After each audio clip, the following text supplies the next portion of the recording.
સંવાદ ચાલી રહ્યો છે અને ધર્મરાજ યુધિષ્ઠિર ભગવાન શ્રી કૃષ્ણને પ્રશ્ન કરી રહ્યા છે કે હે પ્રભુ, આ અપરા એકાદશીનું મહાત્મ્ય શું છે? મને આ એકાદશીની વ્રત કથા જાણવી છે ને એનું મહાત્મ્ય જાણવું છે. ત્યારે ભગવાન શ્રી કૃષ્ણ અપરા એકાદશીનું મહત્વ સમજાવતા કહી રહ્યા છે કે હે રાજા, આ અપરા એકાદશી મનુષ્યના અપાર ગુણોને પ્રગટ કરનારી છે. મનુષ્યના જીવનમાં રહેલા અવગુણોનો નાશ કરનારી છે. જ્યારે જ્યારે મનુષ્ય દુષ્કર્મ કરે છે, પાપ કરે છે, ત્યારે ત્યારે એને બોધ આપનારી છે. ત્યારે ત્યારે એના જીવનમાં ભાગ્યોદય કરનારી છે. જ્યારે જ્યારે મનુષ્ય કોઈ પાપ કરે છે, પાપ વિશે જાણતો અવશ્ય હોય છે. ઘણીવાર કોઈ મનુષ્યના ગુપ્ત પાપ હોય કે મનુષ્ય ક્યારેય કોઈને કહી શકે નહીં, અને કહે તો કહેવાથી એના અવગુણો દર્શાય. પરંતુ એના મનમાં એ અવશ્ય જાણતો હોય કે મેં આજ સુધી જીવનમાં કેટલા પાપ કર્યા છે. ત્યારે ધર્મરાજ યુધિષ્ઠિર પ્રશ્ન કરે છે કે હે પ્રભુ, મને એવા બે ચાર પાપોનું વર્ણન કરો કે એ પ્રકારના પાપ કરીએ તો અપરા એકાદશીનું વ્રત કરીએ અને એ પાપોનો નાશ થઈ જાય. ત્યારે ભગવાન શ્રી કૃષ્ણ એને વર્ણન કરી રહ્યા છે કે જીવનમાં ઘણા અપરાધ થાય. કોઈને મિત્ર બનાવીએ તો કોઈની સાથે મિત્રતા રાખવાનો જ્યારે ઢોંગ કરીએ છીએ ત્યારે ત્યારે એ મિત્રને જ્યારે દુઃખ થાય છે, એ મિત્રની આપણે નિંદા કરીએ છીએ ત્યારે ત્યારે એ મનુષ્ય ઘોર અપરાધી બને છે. એ મનુષ્ય અપરાધનો ભાગી બને છે. પરસ્ત્રી ગમન કરવું, લોકોની નિંદા કરવી, લોકોની પીઠ પાછળ એમની બુરાઈ કરવી કે પેલો તો આવો છે, અને જ્યારે આપણા સમક્ષ આવે ત્યારે એમના વખાણ કરવા. અને કોઈ ગુરુ હોય, એ ગુરુ પાસેથી શિક્ષા પ્રાપ્ત કરી રહ્યા છીએ, પરંતુ જ્યારે ગુરુ આપણા પ્રત્યક્ષ રહેતા નથી ત્યારે એ ગુરુની નિંદા કરવી. એ ગુરુની નિંદા કર્યા બાદ આપણે આપણા મુખેથી એની નિંદા કરીએ છીએ, મુખરતા દોષના દોષી બનીએ છીએ. ક્યારેય કોઈ સાથે કોઈ પીડાતું હોય, કોઈ દુઃખી થઈ ગયું હોય, કોઈ કોને દુઃખી કરી રહ્યું હોય, એ બધું આપણે જાણવા હોવા છતાં આપણે ચૂપ હોઈએ, અન્યાય જોતા હોઈએ, તો એ આપણો દ્રષ્ટિદોષ. ત્યારે આપણે દ્રષ્ટિદોષના ભાગી બનીએ છીએ. જ્યારે જ્યારે લોકો કોઈ તકલીફમાં હોય, મુશ્કેલીમાં હોય, એને આપણને યાદ કર્યા છે, એને આપણું સ્મરણ થયું છે, આપણે એમને મદદ કરવા ગયા છીએ, પરંતુ એને વચ્ચે મૂકીને આપણે આવી ગયા ત્યારે એ પણ અપરાધ છે. કેમ કે એની આશા આપણાથી છે. જ્યારે કોઈ પણ મિત્રને દગો આપીએ છીએ, પત્નીને દગો આપીએ છીએ, કોઈ પણ એવો આપણો સાંસારિક સંબંધ જેની સાથે આપણી લાગણીઓ જોડાયેલી છે, જ્યારે એને દુઃખી કરીએ છીએ, એને પીડામાં પહોંચાડીએ છીએ ત્યારે ત્યારે જીવ અપરાધનો ભાગી બને છે. અને આ બધા અપરાધોનો નાશ જીવ કેવલ અને કેવલ અપરા એકાદશીનું વ્રત કથા શ્રવણ કરવા માત્રથી કરી શકે છે. એનો વ્રત ઉપવાસ કરવા માત્રથી બધા દોષોનો નાશ કરી શકે છે. બ્રહ્મ હત્યા જેવડી વિશાળ અપરાધ, જેવું વિશાળ અપરાધ આપણે જીવનમાં કરીએ તો એ પણ અપરા એકાદશીનું વ્રત કથા શ્રવણ કરીએ છીએ તેનાથી એ પાપનો નાશ થાય છે. પણ અજાણતા આ બધા થયા હોય પાપ, ત્યારે આ પાપોનો નાશ થાય છે. આપણે જાણી જોઈને વારંવાર એકને એક અપરાધ, એકને એક દોષ કરી રહ્યા છીએ, તો એનું પ્રાયશ્ચિત તો આપણે અવશ્ય કરવું પડે છે. અને એનું ફલ આપણને આ જ જન્મમાં ભોગવવું પડે છે. ત્યારે ધર્મરાજ યુધિષ્ઠિર હવે આ કથા શ્રવણ કરવા માટે ઉત્સુક છે. ત્યારે પ્રભુ, આટલા પાપોનું આપણે વર્ણન કર્યું તો એ પાપ તો કલયુગના બધા જીવો કરી રહ્યા છે. કોઈ જાણતા કરી રહ્યા છે, કોઈ અજાણતા કરી રહ્યા છે. તો એમને આ પાપોથી છુટકારો મેળવવો હોય, એમને આ પાપોનો નાશ કરવો હોય તો એ કઈ રીતે કરે? ત્યારે ભગવાન શ્રી કૃષ્ણ અપરા એકાદશીની વાર્તા કથા સંભળાવી રહ્યા છે કે પ્રાચીન સમયમાં એક મહિધ્વજ નામક રાજા રહેતા. એ રાજા પોતાના નગરમાં સુખેથી રહે, સમસ્ત પ્રજા એમનાથી સુખી છે. એક રાજાનો ઐશ્વર્ય, એક રાજાનો વૈભવ ત્યારે જ વધે છે જ્યારે એની પ્રજા એનાથી સુખી રહે છે. જ્યારે એની પ્રજાના આશીર્વાદ એની સાથે હોય છે ત્યારે એક રાજાનો વૈભવ, એક રાજાનો ઐશ્વર્ય વધે છે. તો એ મહિધ્વજ રાજા એટલા દયાળુ, એટલા સૌમ્ય સ્વભાવના, પોતાની સમસ્ત પ્રજાનું કલ્યાણ કરવામાં જ લાગ્યા રહે. એની પ્રજાને શું તકલીફ છે, શું મુશ્કેલી છે, એનું શું સમાધાન કરવું, એનો શું ઉકેલ કાઢવો, સદૈવ પ્રજાની સેવા કાર્યમાં લાગ્યા. એનો એક નાનો ભાઈ વજ્રધ્વજ, એ એટલો જ વિકૃત સ્વભાવ અને વિકૃત મગજ.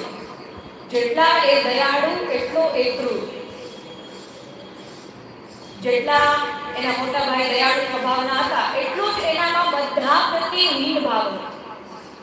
એ સદૈવ બધાને તકલીફ પહોંચાડવી, સદૈવ બધાને પીડા પહોંચાડવી, બધાને હેરાન કરવું, બધાનું જીવવું મુશ્કેલ કરી રાખ્યું.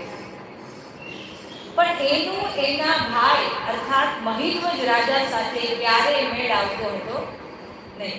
ભાઈમાં પરસ્પરમાં એટલો પ્રેમ હતો જ નહીં. કેમ કે રાજા બનવું હતું વજ્રધ્વજને, પરંતુ એના પિતાએ મહિધ્વજનો રાજ્યાભિષેક કરીને મહિધ્વજને રાજા બનાવ્યો. ત્યારથી એના મનમાં પોતાના ભાઈ પ્રત્યે એટલો ક્રૂર ભાવ હતો. બધી વાતમાં એને અભદ્ર શબ્દોનો પ્રયોગ કરવો, એમને નીચા દેખાડવું, સમસ્ત પ્રજા વચ્ચે એમનું અપમાન કરવું, કોઈની વાત ન માનવી, ક્યારેય કોઈ કાયદેસર, ક્યારેય કોઈ કાયદામાં રહીને કાર્ય ન કરવું, સદૈવ બધાને તકલીફ પહોંચાડે. તો એક સમયે રાજ્યની કોઈ ચર્ચા ચાલતી હશે, રાજ્યનું પ્રજા વિશેની, રાજ્ય વિશેની, નગર વિશેની કોઈ ચર્ચા ચાલતી હશે અને એ ચર્ચા વાદ વિવાદમાં પરિવર્તિત થઈ અને રાજા મહિધ્વજ અને એમના ભાઈ વજ્રધ્વજમાં ખૂબ મોટો વાદ વિવાદ થઈ ગયો. હવે વાદ વિવાદ ખૂબ મોટા ઝઘડામાં પરિવર્તિત થઈ ગયો અને અત્યારે વજ્રધ્વજ ખૂબ ક્રોધમાં છે. એટલો ક્રોધ આવી રહ્યો છે કે હું મારા ભાઈની હત્યા કરી હતી. એટલો એને ક્રોધ આવી રહ્યો છે કે એક તો મારે રાજા બનવાનું હતું, મેં એને રાજા બનવા દીધો અને હવે મારા પર ચડી બેસે છે. એના મનમાં એવા ક્રૂર ભાવ હતા. તો એને કંઈ પણ કરીને એ રાજગદ્દી પર બેસવું છે અને એના ભાઈને તે રાજગદ્દી પરથી હટાવવો છે. અને રાજા મહિધ્વજ પણ તૈયાર હતા, પરંતુ એ એમને સત્માર્ગે લાવવાનો પ્રયાસ કરી રહ્યા હતા કે એકવાર વજ્રધ્વજ એ સત્માર્ગે ચાલવા લાગે, દ્રઢ નિર્ણયો લઈ શકે, સમસ્ત પ્રજાનું કલ્યાણ કરી શકે, એમનું મંગલ કરી શકે, ત્યારબાદ ભલે રાજ્યાભિષેક એનો થાય, ત્યારબાદ ભલે એ રાજા બને. એનો એવો ભાવ હતો. પરંતુ ક્યારેય એમનો ભાવ એમના ભાઈ સમજી શક્યા નહીં. અને સદૈવ એમને એવું લાગ્યું કે આ તો મારાથી આગળ વધવા માંગે છે, આ મને પાછળ ખેંચવા માંગે છે. આ રાજા બની ગયો છે તો શું, પણ છે તો મારો ભાઈ, એટલે મારું માનવું જ પડશે, હું જે પણ કહીશ એ કરવું જ પડશે. એવા ક્રૂર ભાવ હતા. હવે કેમ કે જ્યારે ક્રોધ આવે છે ત્યારે મનુષ્યની મતિનો નાશ થાય છે. ત્યારે કોણ સામે છે, આપણે કોને શું કહી રહ્યા છીએ, મનુષ્ય એની બધી મતિ ભૂલી જાય છે અને એનામાં કુમતિ ઉત્પન્ન થાય છે. તો પણ પ્રભુ દરેક ડગલે અને પગલે આપણને પણ સંકેતો આપ્યા કરે છે કે શું સાચું છે, શું ખોટું છે, શું સારું છે અને શું ખરાબ છે. તો પણ આપણે એ સંકેતોને જોઈ શકતા નથી. એવા જ ઘણા સંકેતો વજ્રધ્વજને પણ મળતા હતા, પરંતુ વજ્રધ્વજ એ સંકેતોને જોઈ શકતા ન, કેમ કે એમનામાં સુમતિનો નાશ થયો છે અને કુમતિનું ઉત્પન્ન થયું છે. તો જ્યારે જ્યારે કુમતિ ઉત્પન્ન થાય તો સામે કોણ છે એ જોતા નથી. આપણે પણ ઘણીવાર એવું જ કરીએ છીએ, લૌકિક રૂપમાં, લૌકિક સંસારમાં, સંસારિક જીવો સાથે આપણા સમક્ષ કોણ છે, આપણા સમક્ષ કોઈ વડીલ છે, એમનું માન સન્માન કઈ રીતે જાળવવું. ઘણીવાર વડીલ બી ખોટા હોય છે, ના નથી, એ પણ માણસ જ છે, આપણે પણ માણસ છે, માણસથી ભૂલ પણ થઈ શકે. કદાચ કોઈ એવા વડીલ હોય કે જે આપણા સામે સ્વીકાર ન કરે, આપણે ક્રોધ વધારે આવે કે કઈ નહીં તો કઈ સ્વીકાર તો કરી લે તો મને ક્રોધ ના આવે, પરંતુ એ આપણા વડીલ છે, એ આપણને સદૈવ આપણી સફળતા ઈચ્છે છે, સદૈવ આપણે આગળ વધીએ, સત્માર્ગે ચાલીએ, સારા કર્મ કરીએ, પ્રભુની ભક્તિ કરીએ, એ એટલું જ ઈચ્છે છે. અને આ બધા કરવામાં, બધા કાર્યો ઘરના કરવામાં 5 મિનિટ એમને સમય આપીએ એ એટલું ઈચ્છે છે. અને ઘણીવાર આપણે એનું માન સન્માન ભૂલી જઈએ છીએ.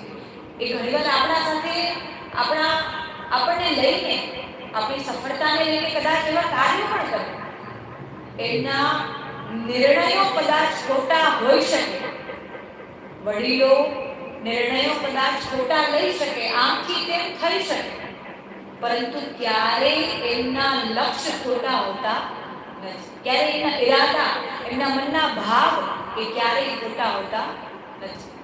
અત્યારે આપણને એવું લાગી શકે કે આ મારા પિતા છે, મારી માતા છે, મારા દાદા છે, મારી દાદી છે, તો આવા વડીલ થઈને મારા વિશે આવું સોચે છે, મારા વિશે આવા વિચાર કરે છે, મને આગળ વધવા દેતા નથી, મને ત્યાં જવા દેતા નથી. પરંતુ એ સમયે આપણા માટે શું સારું છે ને એ આપણા વડીલથી વધારે કોઈ જાણી શકતું નથી. અને આપણે ભૂલી જઈએ છીએ અને ત્યારે એનું માન સન્માન આપણે ખોઈ બેસીએ છીએ. તો આપણે નિયંત્રિત મન રાખીને સદૈવ વાત કરવી જોઈએ, સદૈવ શાંતિ ભાવ રાખીને, પ્રેમ ભાવ રાખીને સદૈવ ચર્ચા કરવી જોઈએ. તો અહીં વજ્રધ્વજ પણ પોતાનો ભાવ ભૂલી ગયો છે કે હું કોની સમક્ષ વાત કરી રહ્યો છું, કોની સાથે વાત કરી રહ્યો છું, એ ભૂલી ગયા છે કે મારા ભાઈ છે, એ રાજા છે પછીની વાત છે, ભાઈ છે તો મારા ભાઈ. તો એ અહીંયા ભૂલી ગયા અને એમને એટલો ક્રોધ આવી ગયો, એટલો ક્રોધ આવી ગયો કે એમને રાત્રિમાં પોતાના ભાઈ મહિધ્વજની હત્યા કરી. એટલો ક્રોધ આવી ગયો કે એકવાર માણસ જ ન બચે તો આ બધું કાર્ય છે, બધું કામ છે, બધું મારા પર આવી જશે, પછી હું રાજા બની જઈશ. માણસ હોય તો રાજા, ન હોય ને હોય એવું આશંકા હોય. ત્યારે એના ભાઈની હત્યા કરીને એમને વનમાં લઈ અને પીપળાના નીચે દાટી દીધા. જંગલમાં એક પીપળાના વૃક્ષની નીચે ત્યાં દાટી દીધો અને ઉપર માટી પાથરીને ઘરે આવીને સૂઈ ગયો. હવે એ મહિધ્વજ રાજા અત્યારે પ્રેત યોનીને પ્રાપ્ત થયા છે, કેમ કે એમની અકાળ મૃત્યુ થઈ છે. એમની અકાળ મૃત્યુ થઈ, એમના ભાઈએ એમની હત્યા કરી છે. તો હવે પ્રેત યોનીને પ્રાપ્ત થયા અને પ્રેત યોની પ્રાપ્ત કરતામાં જ એ પીપળાના વૃક્ષમાં રહેતા રહેતા ઉત્પાત કરી રહ્યા છે.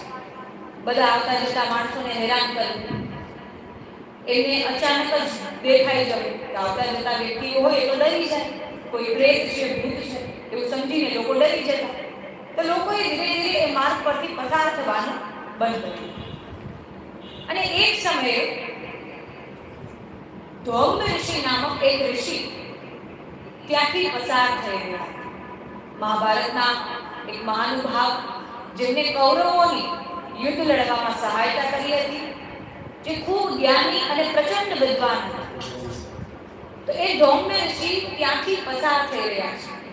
અને કેમ કે એનું તપોબળ એટલું છે, એનું આત્મબળ એટલું છે કે એમને આસપાસની હવા, આસપાસની વાયુમાં જ એમને દેખાઈ ગયું કે અહીં કોઈ પ્રેતનો નિવાસ છે. કેમ કે એમની ચક્ષુઓ અને આપણી ચક્ષુઓમાં ભેદ હોય. એમની તપોબળની, આત્મબળની ચક્ષુઓ, આપણી સામાન્ય મનુષ્યની ચક્ષુઓ. તો એને એના નેત્રોથી જોયું અને તપોબળના જ્ઞાનથી એને જોયું કે અહીં કોણ પ્રેતાત્મા રહે છે. ત્યારે એને જોયું કે અહીં કોઈ મહિધ્વજ નામક રાજા જે હવે પ્રેત યોનીને પ્રાપ્ત થયા છે તે અહીંયા રહે છે અને અહીં પ્રેત બનીને ઉત્પાદ કરી રહ્યા છે, કે લોકોને મુશ્કેલી આપી રહ્યા છે, લોકોને તકલીફ આપી રહ્યા છે. હવે પ્રેતનું કર્મ બીજું શું હોય છે? એને ન કરવું હોય તો પણ એને જ કર્મ કરવું પડે, કેમકે એ યોનીને પ્રાપ્ત થયા છે. ત્યારે ધૌમ ઋષિએ એ પીપળાના વૃક્ષ પરથી એ પ્રેતને નીચે ઉતાર્યો અને એને પૂછ્યું કે આપનું નામ શું છે અને આ પ્રેત યોનીને કઈ રીતે પ્રાપ્ત થાય? એમને બધું પહેલાથી જાણ હતી, પરંતુ એ રાજાના મુખેથી શ્રવણ કરવા ઈચ્છતા હતા કે રાજા એનું મંતવ્ય કઈ રીતે અમને પ્રગટ કરે છે. ત્યારે એમને કહ્યું કે હું રાજા મહિધ્વજ છું અને આ પ્રકારે પ્રજાનું પાલન પોષણ કરતો હતો અને મારા ભાઈના મનમાં હિમ ભાવ પ્રગટ થયા અને કોઈ વાદ વિવાદ ના આવતા એને મારી હત્યા કરી નાખી અને હવે હું પ્રેત યોનીને પ્રાપ્ત છું. આ સાંભળી ઋષિને ખૂબ દુઃખ થયું અને ઋષિ મુનિએ મનમાં જ નિર્ણય કરી લીધો કે આજે આને વિદ્યા પ્રાપ્ત કરાવી છે. ત્યારે હવે કે પ્રેત છે તેને વિદ્યાનું જ્ઞાન તો હોય, કદાચ પૂર્વકાળમાં હોય વિદ્યાનું જ્ઞાન તો એ તો હોય ગયું. ત્યારે ધૌમ ઋષિ કહેવા લાગ્યા કે હવે હું તને પરલોકની વિદ્યાનું જ્ઞાન કરાવું છું, જે તું ધ્યાન દઈને સાંભળ. તો પ્રેત તો ખૂબ પ્રસન્ન થઈ ગયું કે એ તો પ્રેત યોનીમાં અને પાછા એક ઋષિ મુનિ મને પરલોકની વિદ્યાનું જ્ઞાન શ્રવણ કરાવી રહ્યા છે, મારા એવા ભાગી રહ્યા છે. ત્યારે ખૂબ પ્રસન્ન થયું. પ્રસન્ન મનથી ત્યાં પરલોકની વિદ્યાને શ્રવણ કરી ધૌમ ઋષિ પરલોકની વિદ્યાનું જ્ઞાન પ્રાપ્ત કરાવ્યું અને એમને એમના કર્મોનું ફળ પણ સમજાવ્યું કે આપે પૂર્વકાળમાં એક ગૌના વાછરડાની હત્યા કરી હતી, એટલા માટે આપની આ અકાળ મૃત્યુ થઈ છે, કે આપના જ સગા ભાઈએ આપની હત્યા કરી. તે વાછરડું જ્યારે આપ આપનું રથ લઈને જતા હશો ત્યારે સામેથી વાછરડું આવ્યું અને અજાણતા જ આપનાથી એ વાછરડાની હત્યા થઈ અને ત્યારબાદ આપે ખૂબ શોક પણ પ્રગટ કર્યો. એટલા માટે જ એના ફળ સ્વરૂપે આપને અકાળ મૃત્યુ મળી અને ત્યારબાદ કેમ કે એ કર્મ આપનાથી અજાણતા થયું એટલા માટે આજે આપને પરલોકની વિદ્યાનું જ્ઞાન પણ પ્રાપ્ત થઈ રહ્યું છે, જે બહુ દુર્લભ છે, જે સામાન્ય મનુષ્યને પ્રાપ્ત થતું નથી. જેનામાં એવી ભક્તિ હોય, જેનામાં એવો ભાવ હોય, ભૂલ કર્યા બાદ પણ પાપ કર્યા બાદ પણ એવો પ્રાયશ્ચિતનો ભાવ હોવો આવશ્યક છે. ઋષિમુનિએ કહ્યું આજે પણ અમને સ્મરણ છે જ્યારે આપનો પૂર્વકાળ હું જોઈ રહ્યો છું, આપનો ભૂતકાળ હું જોઈ રહ્યો છું, ત્યારે જાણ થાય છે કે વાછરડાની મૃત્યુ બાદ આપે કેટલો શોક પ્રગટ કર્યો, આપના મનમાં કેટલો વિરહ, કેટલો શોક ભાવ પ્રગટ થઈ રહ્યો હતો કે મારાથી એક દિવ્ય જીવની મૃત્યુ થઈ છે, મારાથી એક દિવ્ય જીવની હત્યા થઈ છે, જે મારે ન કરવી જોઈએ, જે મારી ભૂલ છે, મારો અપરાધ છે. ત્યારે આપણે ખૂબ શોક પ્રગટ કર્યો, એટલા માટે આજે આપને આ વિદ્યા પ્રાપ્ત થઈ રહી છે. ત્યારબાદ ઋષિમુનિ અપરા એકાદશીનું વ્રત ધારણ કર્યું અને 12ના દિવસે એ વ્રતનું ફળ એ રાજા મહિધ્વજને પ્રદાન કર્યું, એ પ્રેતને પ્રદાન કર્યું અને એ પ્રેતમાંથી ફરી રાજા મહિધ્વજના અવતારમાં આવ્યો. ફરી એમનો અવતાર જે રાજાનો હતો એ જ રાજ્યમાં પ્રવેશી ગયો, કેમ કે જ્યારે એમને અપરા એકાદશી વ્રતનું ફળ પ્રદાન થયું તત્કાલ એમનામાં એટલું તેજ, એટલો સૌમ્ય ભાવ જેટલો એમનામાં પૂર્વમાં હતો એ બધું તત્કાલ પ્રગટ થયું અને એમનામાં જેટલું તેજ પહેલા હતું એવા જ તેજ સાથે એ ફરી પોતાની ઉર્જા પ્રાપ્ત કરી. ફરી એમને પોતાની ઉર્જાને પ્રાપ્ત કરી અને ફરી એ પહેલાના જીવનમાં પ્રવેશી ગયા. એક ઋષિનું તપોબળ કેટલું હોય છે ક્યારેય આપણે અનુમાન લગાવી શકતા નથી. કેમ કે ઋષિ મુનિ સદૈવ શારીરિક બળની અપેક્ષામાં માનસ બળને વધારે ફાયદેમંદ અને વધારે આપણને અપાર ગુણો દેવા વાળું માને છે. કેમ કે પહેલાના ઋષિ મુનિ હતા એ તો ક્યારે દંડ બેઠક તો લગાવતા નહીં, ક્યારે કોઈ કસરત તો કરતા નહીં. કેમ કે પહેલાના જે પ્રાચીન સમયમાં ઋષિ મુનિ હતા એ બધા એટલું તપ કરતા હતા, એટલી તપસ્યા, એટલું જપ, એટલું પ્રભુનું નામ, એટલું પ્રભુનું સ્મરણ અને એટલા જ લૌકિક જીવનથી દૂર રહેતા. એટલા માટે એના જીવનમાં એટલું તપોબળ, એટલું આત્મબળ એનું આપણા કરતા વધારે છે, જે સામાન્ય મનુષ્ય ક્યારેય સમજી શકે નહીં.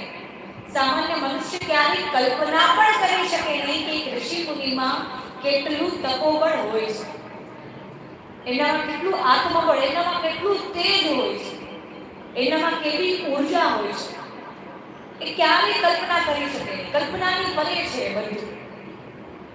જેનામાં ભક્તિ ભાવ હોય, જેનામાં ઋષિ મુનિઓ પ્રત્યે એટલો સન્માન હોય,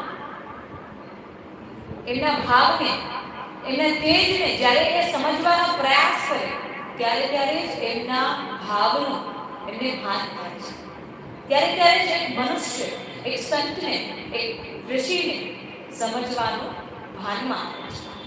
જ્યારે એ લૌકિક સુખોથી દૂર રહે છે, જ્યારે પ્રભુ આપણને લૌકિક સુખ પ્રદાન કરે છે ત્યારે પ્રભુ સદૈવ એમાં કંઈ ને કંઈ બાકી રાખે છે કે બાકી રહેલા સુખ માટે આપણે પ્રભુને ભજીએ, પ્રભુનું ભજન કરીએ. પરંતુ આપણે બાકી રહેલા સુખને ફરીવાર અને ફરીવાર પ્રાપ્ત કરવાની મુશ્કેલીમાં લાગી જ રહ્યા છીએ. ફરીવાર એ સુખને પ્રાપ્ત કરવાની દોડમાં લાગી જ રહ્યા છીએ. મનુષ્યના જીવનમાં ત્યાં સુધી દુઃખ લાગતું નથી જ્યાં સુધી કોઈને કહેતો નથી. જ્યાં સુધી મનમાં રાખે ને ત્યાં સુધી દુઃખ નાનું છે, પરંતુ જ્યારે એ દુઃખ બીજાને કહી દે છે ત્યારે એ દુઃખ એને મોટું લાગવા લાગે છે.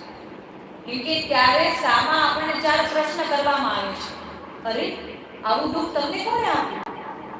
આવા વ્યક્તિ જે આપના હૃદયની એટલા નજીક છે એવા વ્યક્તિએ આપને દુઃખ આપવાનો પ્રયાસ કર્યો. એ તો બહુ ખોટું કર્યું, આપની સાથે બહુ ખોટું થયું. જ્યારે આવી ચાર વાત આપણને સામે સાંભળવા મળે છે ત્યારે આપણું દુઃખ વધુ વધી જાય છે. આપણે અત્યાર સુધી આપણા મનને કેટલું તૈયાર કર્યું કે મારે કોઈને કહેવું નથી, હું ભલે ગમે તેટલો દુઃખી હોય તો પણ મારે પ્રભુનું એટલું ભજન કરવું છે કે કોઈને મારા દુઃખની જાણ નથી. જ્યારે દુઃખ લોકોને કહીએ છીએ ત્યારે આપણું દુઃખ વધી જાય છે. અને દુઃખ તો પ્રભુનો પ્રસાદ છે, એમાં આપણે સમજવું જોઈએ. જ્યારે એક સમયે પ્રભુએ એક જીવને કહ્યું કે હવે તારો નર્ક લોકમાં જવાનો સમય આવી ગયો છે. મૃત્યુ લોક જેને કહીએ, પૃથ્વી લોક એટલે મૃત્યુ લોક છે. તેમ કહ્યું તારો પૃથ્વી લોકમાં જવાનો સમય આવી ગયો છે તો હું તને ત્યાં મોકલું છું. મારે બીજું આ સૃષ્ટિનું પાલન પોષણનું ઘણું કાર્ય છે તો મારે ક્યાં જવું પડશે. ત્યારે જીવના મનમાં તો એટલો વિરહ પ્રગટ થયો કે અરે પ્રભુ, મારે આપનાથી દૂર જવું જ નથી, મારે આપના નિકટ જ રહેવું છે, મારે આપનાથી દૂર નથી. ત્યારે પ્રભુએ એને એક ઉપાય કર્યો, એને એક ઉકેલ બતાવ્યો કે જ્યારે જીવને હું સંસારમાં મોકલું છું ત્યારે એના જીવનમાં જેટલી સુખ સુવિધાઓના સાધન હશે એમાં હું અસંતુષ્ટતા મૂકી દઈશ. હવે એનું કારણ શું કે જ્યારે આપણને કોઈ પણ ભૌતિક સાધનોથી સંતુષ્ટિ ન થાય ત્યારે સમજવું કે આપણે પ્રભુનો ભજન કરવાનો સમય આવી ગયો છે કે વધુ પ્રાપ્ત કરવાની દોડમાં ન લાગે. હવે જેટલું બને એટલું પ્રભુનું નામ જપ અને પ્રભુનું ભજન કરો, પ્રભુનું સ્મરણ કરો. ત્યારે પ્રભુએ કહ્યું એટલે મેં અસંતુષ્ટિ રાખી દીધી કે બધું અગર મનુષ્યને જીવનમાં પ્રાપ્ત થઈ ગયું તો ક્યારેય મને યાદ કરશે નહીં. મેં જ એને આ જીવન પ્રદાન કર્યું, મેં જ એને આ જન્મ આપ્યો અને મને જ ભૂલી જશે. તો પ્રભુએ અસંતુષ્ટતા રાખી કે જીવમાં એટલો વિરહ ભાવ છે કે આપણે ક્યાં ભીતર છે પરંતુ એ વિરહ ભાવને પ્રગટ કરવાની આવશ્યકતા છે કે પ્રભુ મને આટલું બધું ન આપો, અગર એટલું બધું તમે મને પ્રદાન કરી દીધું તો હું આપને પણ ભૂલી જઈશ. હું એટલો લોભી અને એટલો પોતાના જ વિશે વિચાર કરનારો જીવ છું.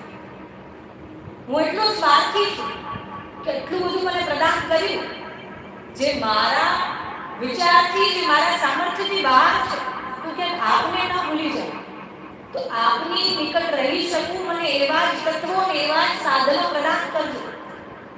તો એટલા માટે પ્રભુએ આ સંસારમાં પોતાના આશીર્વાદ રૂપે સમસ્ત કલયુગી જીવને ગૌમાતા પ્રદાન કર્યો કે એવું દિવ્ય જીવ, એવો દિવ્ય અવતાર પ્રભુએ ગૌમાતાના રૂપમાં ધારણ કર્યો કે આપણે એમના નિકટ રહીને સદૈવ ગૌમાતાની પાસે રહીને પ્રભુના નિકટ રહી શકીએ. પરંતુ આપણે ભૌતિક સાધનોમાં એટલા મૂંઝવાયેલા છીએ, એટલા સંકળાયેલા છીએ કે આપણને એ અસંતુષ્ટિ દેખાતી નથી અને આપણે આપણા મિત્રો પાસે જઈ રહીએ છીએ, આપણા સંબંધીજનો પાસે જઈ રહીએ છીએ, પંડિતો પાસે જઈએ છીએ, જ્યોતિષો પાસે જઈએ છીએ કે મને આ સુખ મળી જાય, મને આ મનોકામના મારી પૂર્ણ થઈ જાય, મારી આ ઈચ્છાઓ પૂર્ણ થઈ જાય.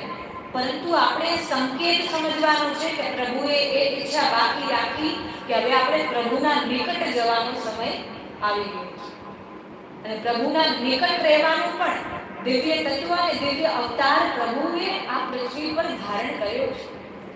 બસ એ દિવ્ય અવતારને સમજવાની આવશ્યકતા છે, જે દિવ્ય અવતાર ગૌમાતા રૂપે આપણે આ પ્રત્યક્ષ બિરાજમાન છે. પરંતુ આપણે આપણા ચર્મ ચક્ષુઓથી આ દિવ્ય અવતારને જોવાનો પ્રયાસ કરીએ છીએ એટલે આ દિવ્ય અવતાર આપણને 4 પગ અને 2 શીંગો વાળું પ્રાણી દેખાય છે.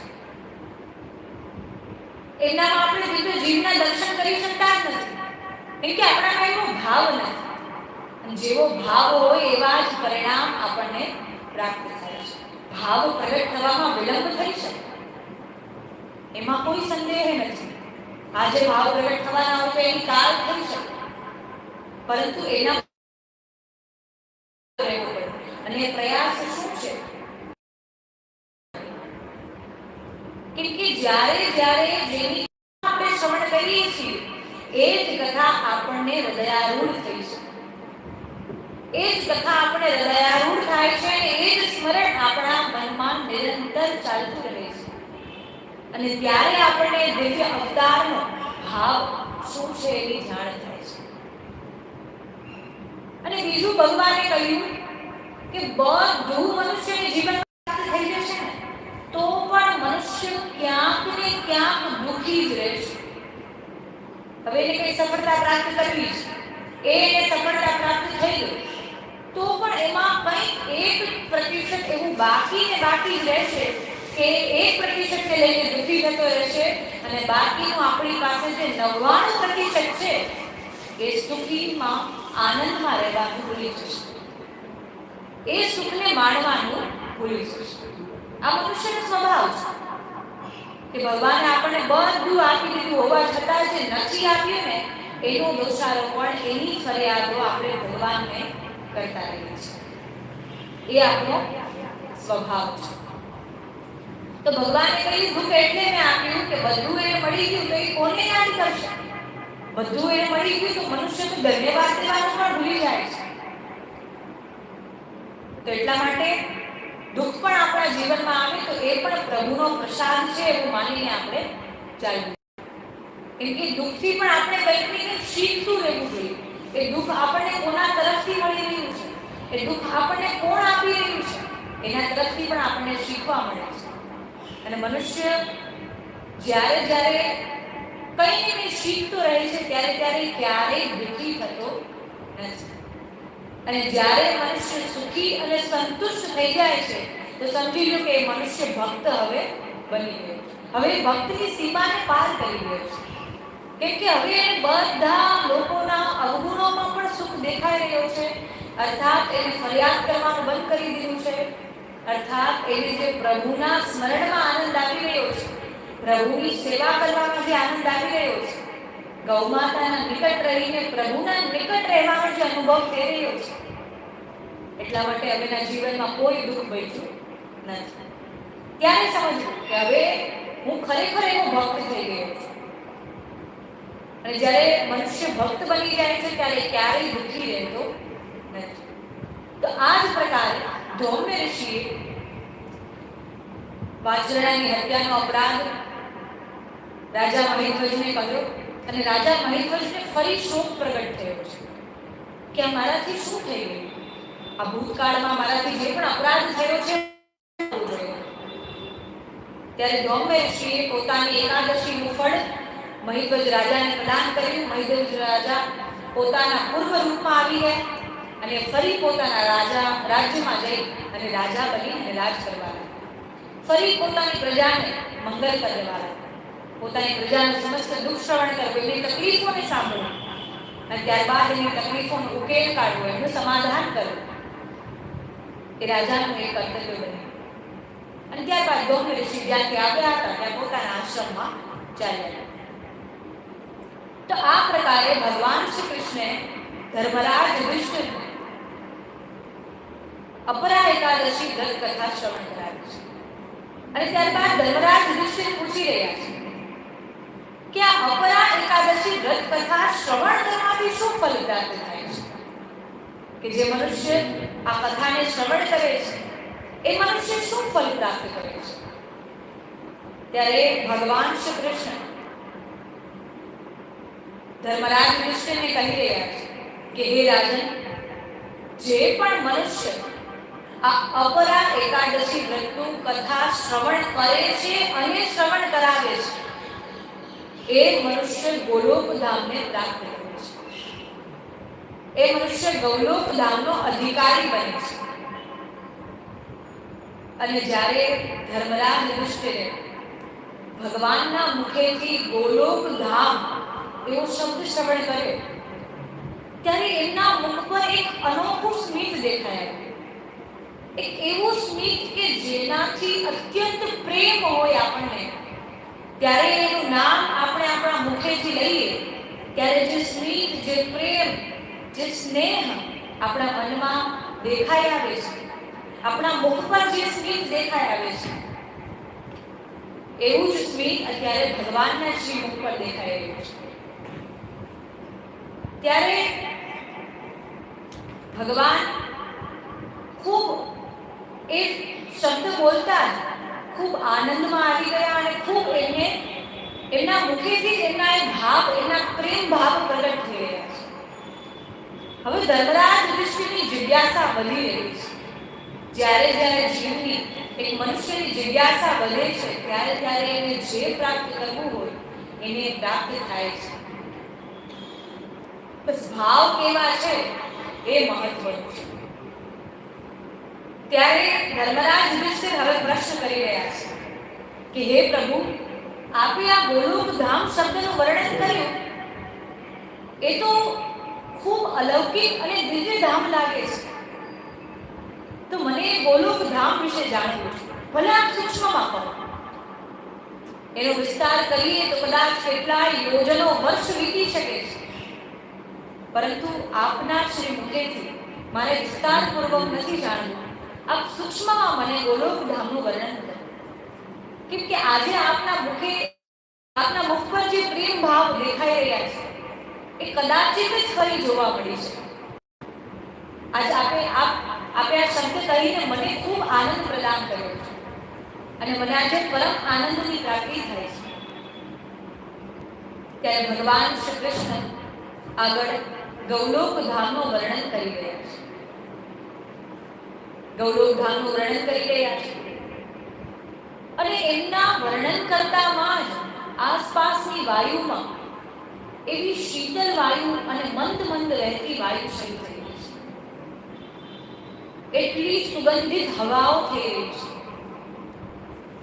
એ સુગંધિત હવાઓ ચારે તરફ ફેલાઈ રહી છે અને એ હવાઓમાં મંત્રમુગ્ધ થઈને ધર્મરાજ યુધિષ્ઠિર ગૌલોક ધામનું વર્ણન શ્રવણ કરી રહ્યા છે.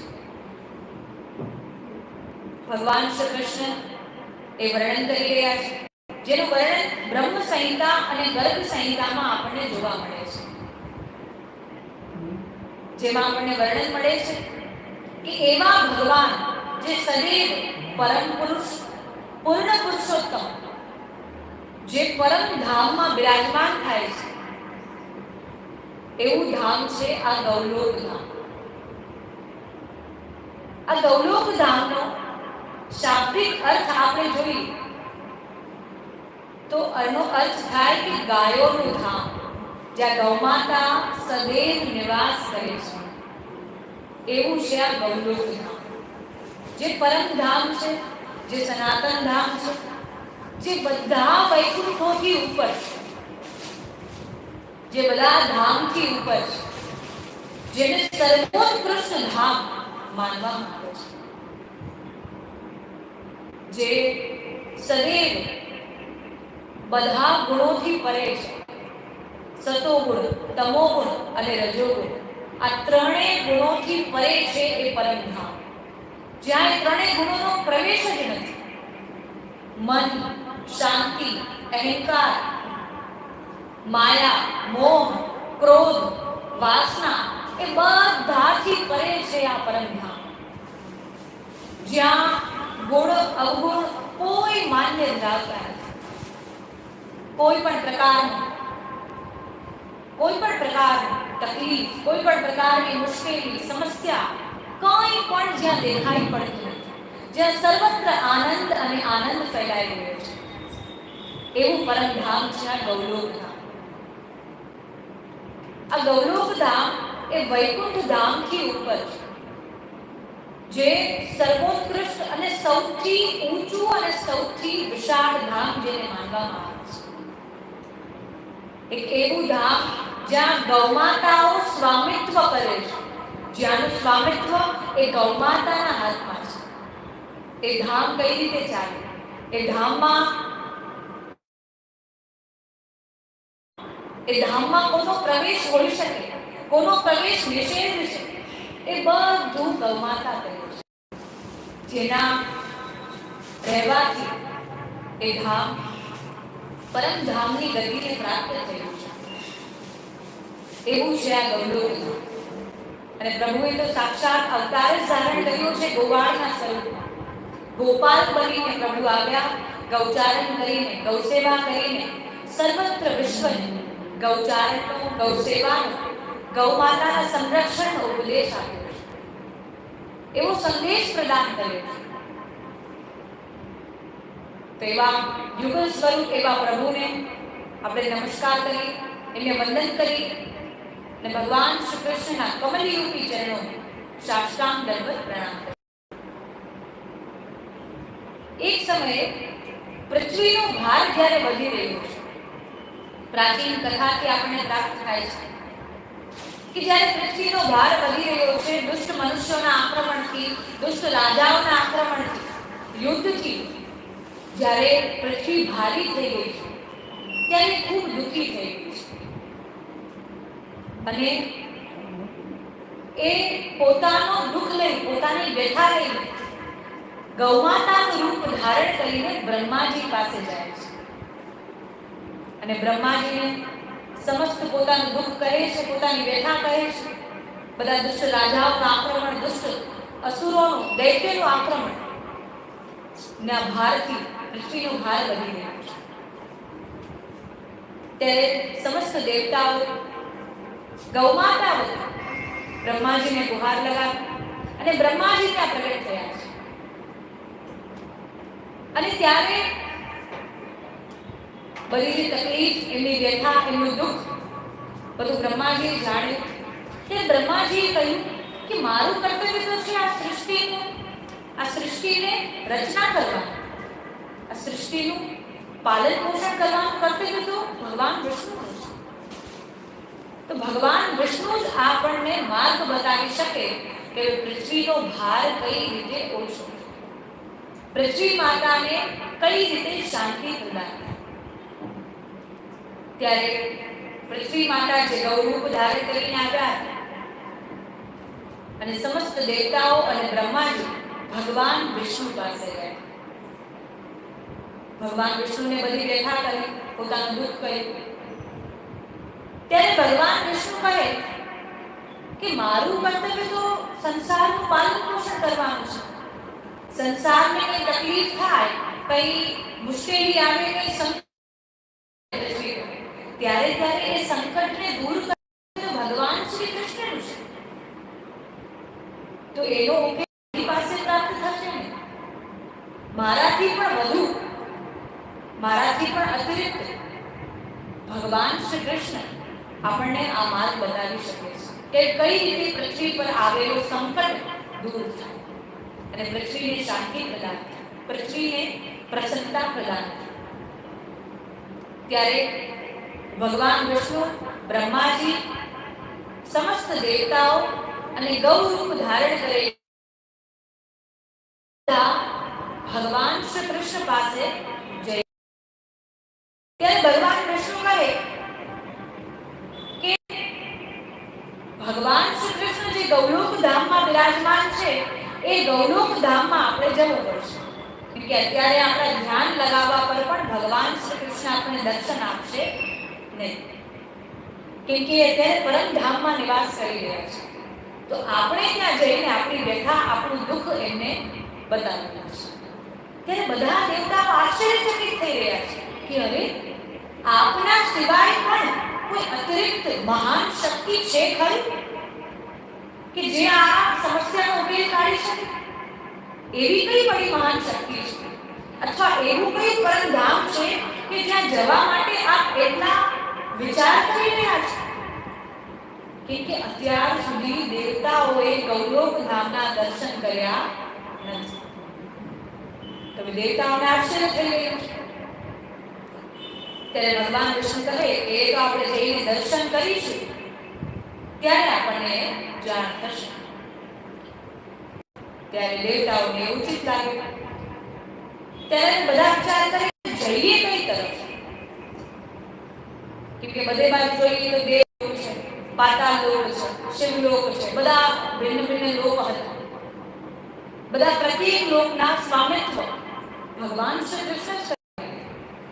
અનેક વૈકુંઠ, અનેક પરમધામ હતા, પરંતુ સૌથી સર્વોત્કૃષ્ટ ધામ હતું એ હતું ગૌલોક ધામ, જે બધા દેવતાઓના વિચારથી પણ પરે છે, જે કોઈ કલ્પના કરી શકે નહીં એટલું અત્યંત સુંદર, અત્યંત મનમોહક, કે જેની કલ્પના કરવા માત્રમાં પણ આપણા વિચારોમાં પણ આપણે એના દર્શન ન થાય, જેના દર્શન આજ સુધી દેવતાઓએ પણ કર્યા નથી. તો દેવતાઓ પણ વિચાર કરી રહ્યા છે, પરંતુ એમને એમના વિચારોમાં પણ દર્શન થતા નથી. એવું અદ્ભુત ધામ છે.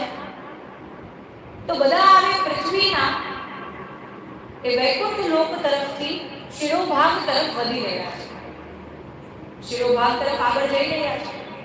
જ્યાં વામન એ શિરોભાગનો પોતાના જમણા ચરણ જેનું છેદન કર્યું, આપણે લૌકિક ભાષામાં કહીએ જેને વિંધીને જ્યાં ભગવાન વામન આગળ પહોંચી ગયા, તો જેનું ભેદન કર્યું અને ત્યાં આગળ પહોંચ્યા, તો હવે એ લોકો વૈકુંઠથી થોડા ઉપર પહોંચ્યા છે. વૈકુંઠ લોકથી 32,000 કરોડ યોજન ઉપર છે આ ગૌલોક ધામ. ત્યાં પહોંચ્યા છે અને ત્યાં બહાર જઈને ઉભા છે. અને જ્યારે વૈકુંઠ ધામને જોઈ રહ્યા છે, જ્યાં શ્રી હરિ ભગવાન વિષ્ણુ નિવાસ કરે છે, તો ધામ એક કલશ જેવું દેખાઈ રહ્યું છે, એક નાનું કલશ હોય એવું દેખાઈ રહ્યું છે. ત્યારે બધા દેવતાઓ આશ્ચર્ય હવે વધી રહ્યું છે, એમની ઉત્સુકતા, એમની જિજ્ઞાસા હવે વધી રહી છે. મંદ મંદ વહેતી વાયુ, શીતલ વહેતો પવન અને આસપાસ જેટલા પણ મનપસંદ, જેટલા પણ રંગો ફૂંકાઈ રહ્યા છે, જેટલી પણ હવાઓ શીતલ થઈ રહી છે, એમાં દેવતાઓને ખૂબ આનંદ આવી રહ્યો છે. દેવતાઓની જિજ્ઞાસા વધી રહી છે કે આ લોક કેવું હશે, કે આ ધામના હજુ તો દર્શન થયા નથી અને એ ધામનું વાતાવરણ અહીંથી જ અમને અનુભવ થઈ રહ્યું છે. આટલું અલૌકિક અનુભવ કે જે ખરેખર જેને જોઈને પણ મનુષ્ય એક ક્ષણ માટે વિચાર કરે કે આ સ્વપ્ન જોઈ રહ્યો છે. તો દેવતાઓ છે, દેવતાઓ આશ્ચર્યચકિત થઈ રહ્યા છે. આપણી તો કલ્પના બહાર છે આ બધું. ત્યારે દેવતાઓ ગોલોક ધામ તરફ આગળ વધી રહ્યા છે અને સૌ પ્રથમ એમને 8 નગરો જોયા છે. એ નગરો કલ્પવૃક્ષથી અતિ શોભાયમાન દેખાઈ રહ્યા છે. એટલા શોભાયમાન કે દેવતાઓ એ નગરને જોઈને વિચાર કરે છે કે આ નગરના રાજા કોણ હશે, આ નગરમાં પોતાનું સ્વામિત્વ કોણ ધરાવતું હશે. ત્યારે ધીરે ધીરે આગળ પહોંચી રહ્યા છે. ત્યારે એમને 1000 મુખવાળા શેષ નાગના દર્શન થઈ રહ્યા છે. એટલું સુંદર સ્વરૂપ અને એટલું મનમોહક સ્વરૂપ. એ 1000 મુખવાળા શેષનાગના દર્શન કરીને એને પ્રણામ કરી રહ્યા છે. અને એટલામાં હજારો કરોડો સૂર્યના સમાન એક જ્યોતિર્પુંજ પ્રગટ થઈ રહ્યો છે. અને જ્યોતિર્પુંજને સમસ્ત દેવતાઓ પ્રણામ કરી રહ્યા છે અને જેનું ધ્યાન લગાવી રહ્યા છે. બ્રહ્માજીનું ધ્યાન લગાવીને સમસ્ત દેવતાઓ પ્રાર્થના કરી રહ્યા છે. પ્રાર્થના કરી રહ્યા છે કે હવે અમે આજે અમારી વ્યથા લઈને, અમારે દુઃખ લઈને અમે આવ્યા છીએ. એ દુઃખનું નિવારણ અમને નહીં મળે, કેમ કે હવે પૃથ્વી માતા પર બહુ ઘોર સંકટ આવી રહ્યું છે. તો હવે આ સંકટ દૂર થાય એવી કૃપા કરો. અને એ તેજ, એ પ્રકાશ એટલો વિશાળ હતો કે જેનો દર્શન એક ક્ષણ માત્ર બધા દેવતાઓના નેત્ર બંધ થઈ ગયા, કે જેના દર્શન એક ક્ષણમાં ન થઈ શકે એટલું તેજ, એટલું પ્રકાશ જે જ્યોતિર્પુંજમાં દેખાઈ રહ્યું. એવો મહાન તેજોમય પુંજ જેનો પ્રકાશ વધતો જ જાય છે, ક્ષણે ક્ષણે જેનો પ્રકાશ, જેનો તેજ, જેનો બળ વધતું જાય છે. અને જેના દર્શન દેવતાઓ પણ કરી શકતા નથી. આપણી તો કલ્પના ક્યાં છે. દેવતાઓ પણ પોતાના બંધ નેત્રોથી એના દર્શન કરવાનો પ્રયાસ કરી રહ્યા છે. નેત્રો બંધ છે તો પણ એ પ્રકાશ એટલો વિશાળ છે કે એના દર્શન કરવાથી એમને જે સુખ અનુભવ થઈ રહ્યું છે એ અવર્ણનીય છે, જેનું વર્ણન ન કરી શકાય. એ દેવતાઓ પોતાના મુખેથી બોલી શકતા નથી. જે દુઃખ, જે વ્યથા લઈને આવ્યા હતા એ બધું જાણે ભૂલી ગયા છે. એક ક્ષણ પહેલા જે પ્રાર્થના કરી છે એ બધું ભૂલી ગયા છે, બધું એમને વિસ્મરણ થઈ ગયું છે. એટલું અત્યંત તેજ પ્રગટ થઈ રહ્યું છે. તો એ મહાન તેજોમય પુંજને પ્રાર્થના કરી અને હવે ધીરે ધીરે ત્યાંથી ગોલોકનો પ્રવેશ એમને મળી રહ્યો છે. ધીરે ધીરે આગળ વધી રહ્યા છે. પણ ત્યાં તેમને ભગવાન શ્રી કૃષ્ણની, શ્રી કૃષ્ણ પાર્ષદાઓ દ્વારપાલ તરીકે, જે ગોપીઓ, જે સખીઓ ત્યાં દ્વારપાલનું કાર્ય કરી રહી.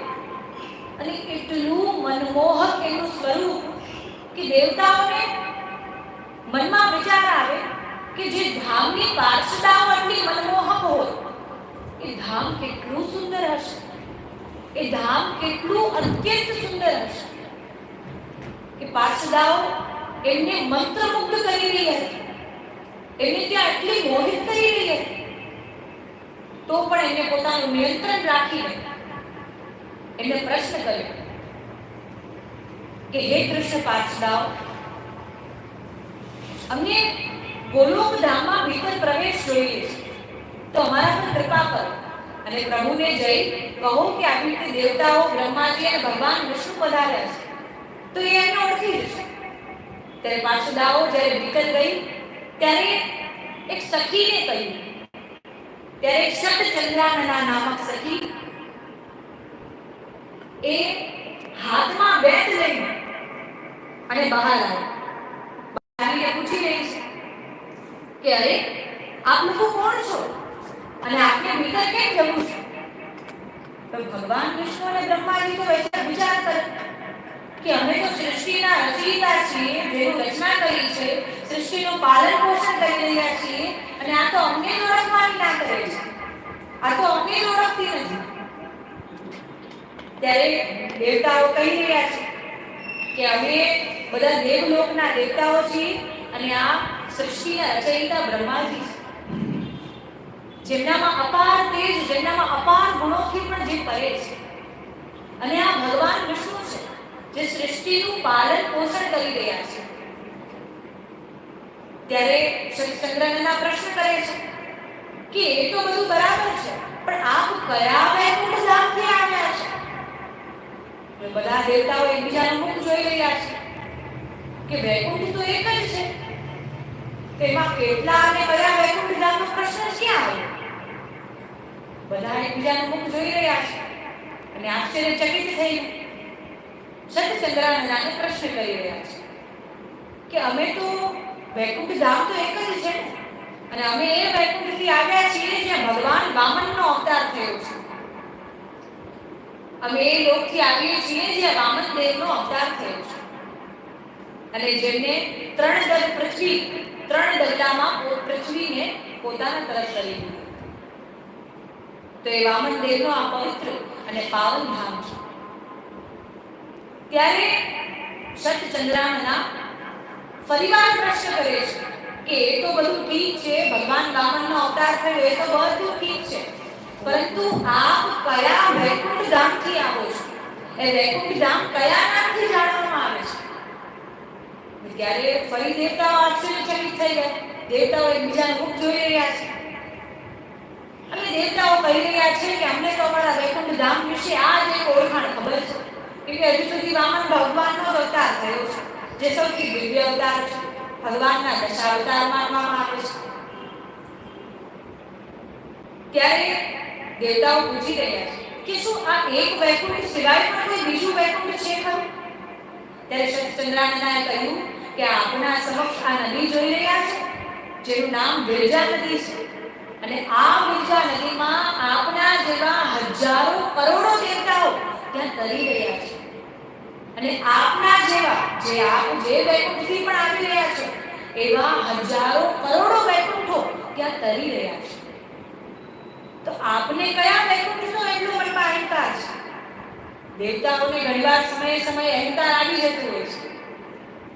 તો સતચંદ્રાનંદના કેટલીક કૃષ્ણ પાર્ષદા છે, એમને તો પ્રભુની એક લીલાઓ, એક કથાઓના બારેમાં જ્ઞાત હોય.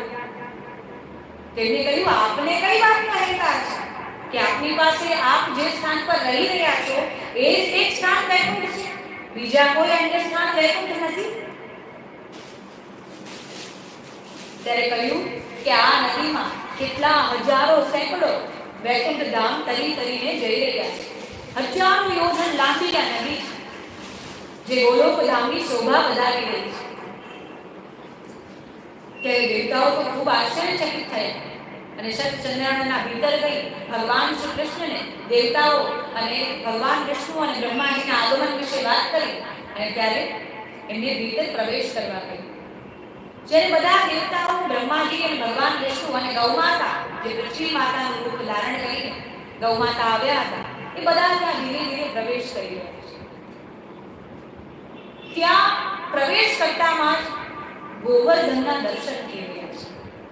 ગોવર્ધન પર્વતના દર્શન થઈ રહ્યા છે અને જ્યાં કલ્પવૃક્ષ અને કલ્પલતાઓ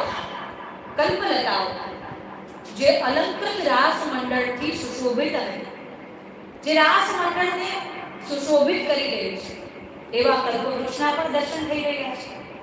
ગોવર્ધન પર્વતના દર્શન થઈ રહ્યા છે. એમને પ્રણામ કરીને ધીરે ધીરે આગળ વધી રહ્યા છે. ત્યારબાદ એ લોકો જોવે છે કે ત્યાં સુંદર ભ્રમરો પોતાનું ભ્રમર ગીત ગાઈ રહ્યા છે. ત્યાં બધા પક્ષીઓનો કલરવ સંભળાઈ રહ્યો છે. ત્યાં આસપાસના વાતાવરણમાં એટલી શુદ્ધતા, એટલું સુખ અને અત્યંત આનંદનો અનુભવ થઈ રહ્યો છે, જે અતિ વિશાળ એ આનંદને અતિ વિશાળ બનાવી રહ્યો છે. બધા દેવતાઓનું મુખ આશ્ચર્યચકિતથી ભરેલું હોય કે આવું અત્યંત અને સુંદર ધામ અમે ક્યારેય જોયું નથી. એક એવું ધામ જ્યાં દેવતાઓને પણ પ્રવેશ નિષેધ હતો. દેવતાઓને પણ પોતાના કર્મ હોય, પોતાનું ભૂતકાળ હોય, એ પોતાના જ્યાં વૈકુંઠથી આવે છે, પોતે જે સ્થાનથી આવે છે, એ બધા વિસ્તારપૂર્વક વર્ણન કરીને ત્યારબાદ જ એમને પ્રવેશ મળે છે. તો આપણે મનુષ્ય, સામાન્ય મનુષ્ય વિચાર કરવા જેવી વાત કે આપણે આપણા કયા કર્મો લઈને વૈકુંઠ ધામ જઈશું. ગોલોક ધામ તો બહુ દૂરની વાત છે. આપણે આપણા કયા એવા કર્મો લઈને ગોલોક ધામ જવાની આશા ધરાવીએ છીએ કે જ્યાં દેવતાઓનો પ્રવેશ પણ લગભગ નિષેધ છે. દેવતાઓને પણ દુર્લભ એવું ગોલોક ધામ જવાની આપણે આશા ધરાવીએ છીએ. પરંતુ વિચાર કરવા જેવી વાત કે શું ખરેખર આપણા કર્મો એવા છે ખરી કે આપણને આ ગોલોક ધામની પ્રાપ્તિ થાય, કે આપણને આ ગોલોક ધામમાં પ્રવેશ મળે? જે રીતે દેવતાઓએ એમના સ્થાનનું વર્ણન કર્યું, એમના કર્મોનું વર્ણન કર્યું, એ રીતે આપણે આપણા સ્થાન અને આપણા કર્મો એક સામાન્ય મનુષ્યને પણ વર્ણન કરીએ તો શું એ મનુષ્ય એવો મનમાં વિચાર કરશે કે ના, જે આ દૈવી જીવ છે ને એ ગોલોક ધામનો ભાગી છે? એક સામાન્ય મનુષ્યને પણ આપણે આપણા કર્મોથી પ્રભાવિત કરી શકતા નથી. તો ગોલોક ધામમાં રહેનારા ભગવાન શ્રી કૃષ્ણને આપણે આપણા કર્મોથી પ્રભાવિત કરી શકીશું, પરંતુ આપણે આપણા કર્મોથી, આપણી સેવાથી પ્રભાવિત કરી શકીએ એના જ માટે પ્રભુએ દિવ્ય અવતાર રૂપે, ગૌમાતા રૂપે આ પૃથ્વી પર અવતાર ધારણ કર્યો, જે કેવલ અવતાર નથી પરંતુ એક દિવ્ય અને અપાર ગુણો વાળો અવતાર છે. જે અવતાર આજે દુઃખી છે, આજે કષ્ટમાં છે, જેના પર આજે સંકટ આવી ગયું છે અને જેને સહાય માંગવા માટે, મદદ માંગવા માટે ગૌલોક ધામ જવું પડ્યું. આજે આપણે પણ પૃથ્વી માતાના એટલા જ અપરાધી છીએ જેટલા પ્રાચીન સમયમાં બધા દુષ્ટ રાજાઓ અને દુષ્ટ મનુષ્યો. પણ આપણે એ અપરાધને ક્યારેય સ્વીકાર કરી શકતા નથી. તો આ જ પ્રકારે જે દેવતાઓએ પોતાના કર્મોનું ઓળખાણ આપી, પોતાના વૈકુંઠ ધામની ઓળખાણ આપી, ત્યારબાદ જ એમને ગૌલોક ધામમાં પ્રવેશ મળ્યો છે. ત્યારબાદ એ ધીરે ધીરે આગળ જઈ રહ્યા છે. એમને ત્યાં કાલિંદી સ્વરૂપે યમુના નદીના દર્શન થઈ રહ્યા છે. જે કલકલ વહેતી યમુનાના દર્શન કર્યા બાદ દેવતાઓને ખૂબ આનંદ થઈ રહ્યો છે. વાતાવરણમાં અત્યંત આનંદ થઈ રહ્યો છે. ત્યાં ઝરણાઓ વહી રહ્યા છે. એ ઝરણાઓ એ પ્રેમનું સ્વરૂપ છે, એ પ્રેમનું પ્રતીક છે કે જ્યાં નિસ્વાર્થ પ્રેમ સદૈવ વહેતો રહે છે. આ પ્રેમ આપના યા તમારા પ્રેમની વાત થતી નથી. અમારા આપના બધાના પ્રેમથી પરે છે આ પ્રેમ. એક એવો પ્રેમ કે જ્યાં પામવાની આશા કંઈ નથી, જ્યાં પામવાની ઈચ્છા કંઈ નથી. પ્રેમ આપ્યા બાદ વળતરમાં એને કંઈ પ્રાપ્ત કરવું નથી. એક એવો પ્રેમ, એ પ્રેમના પ્રતીક રૂપે ત્યાં ઝરણાઓ વહી રહ્યા છે, ત્યાં જલાયનો વહી રહ્યા છે અને જે ગૌલોકની શોભા વધારી રહ્યા છે. ત્યાં વસંત ઋતુના આગમનની તૈયારીઓ ચાલી રહી છે. બધી ગોપીઓ આમ તેમ દોડી રહી છે.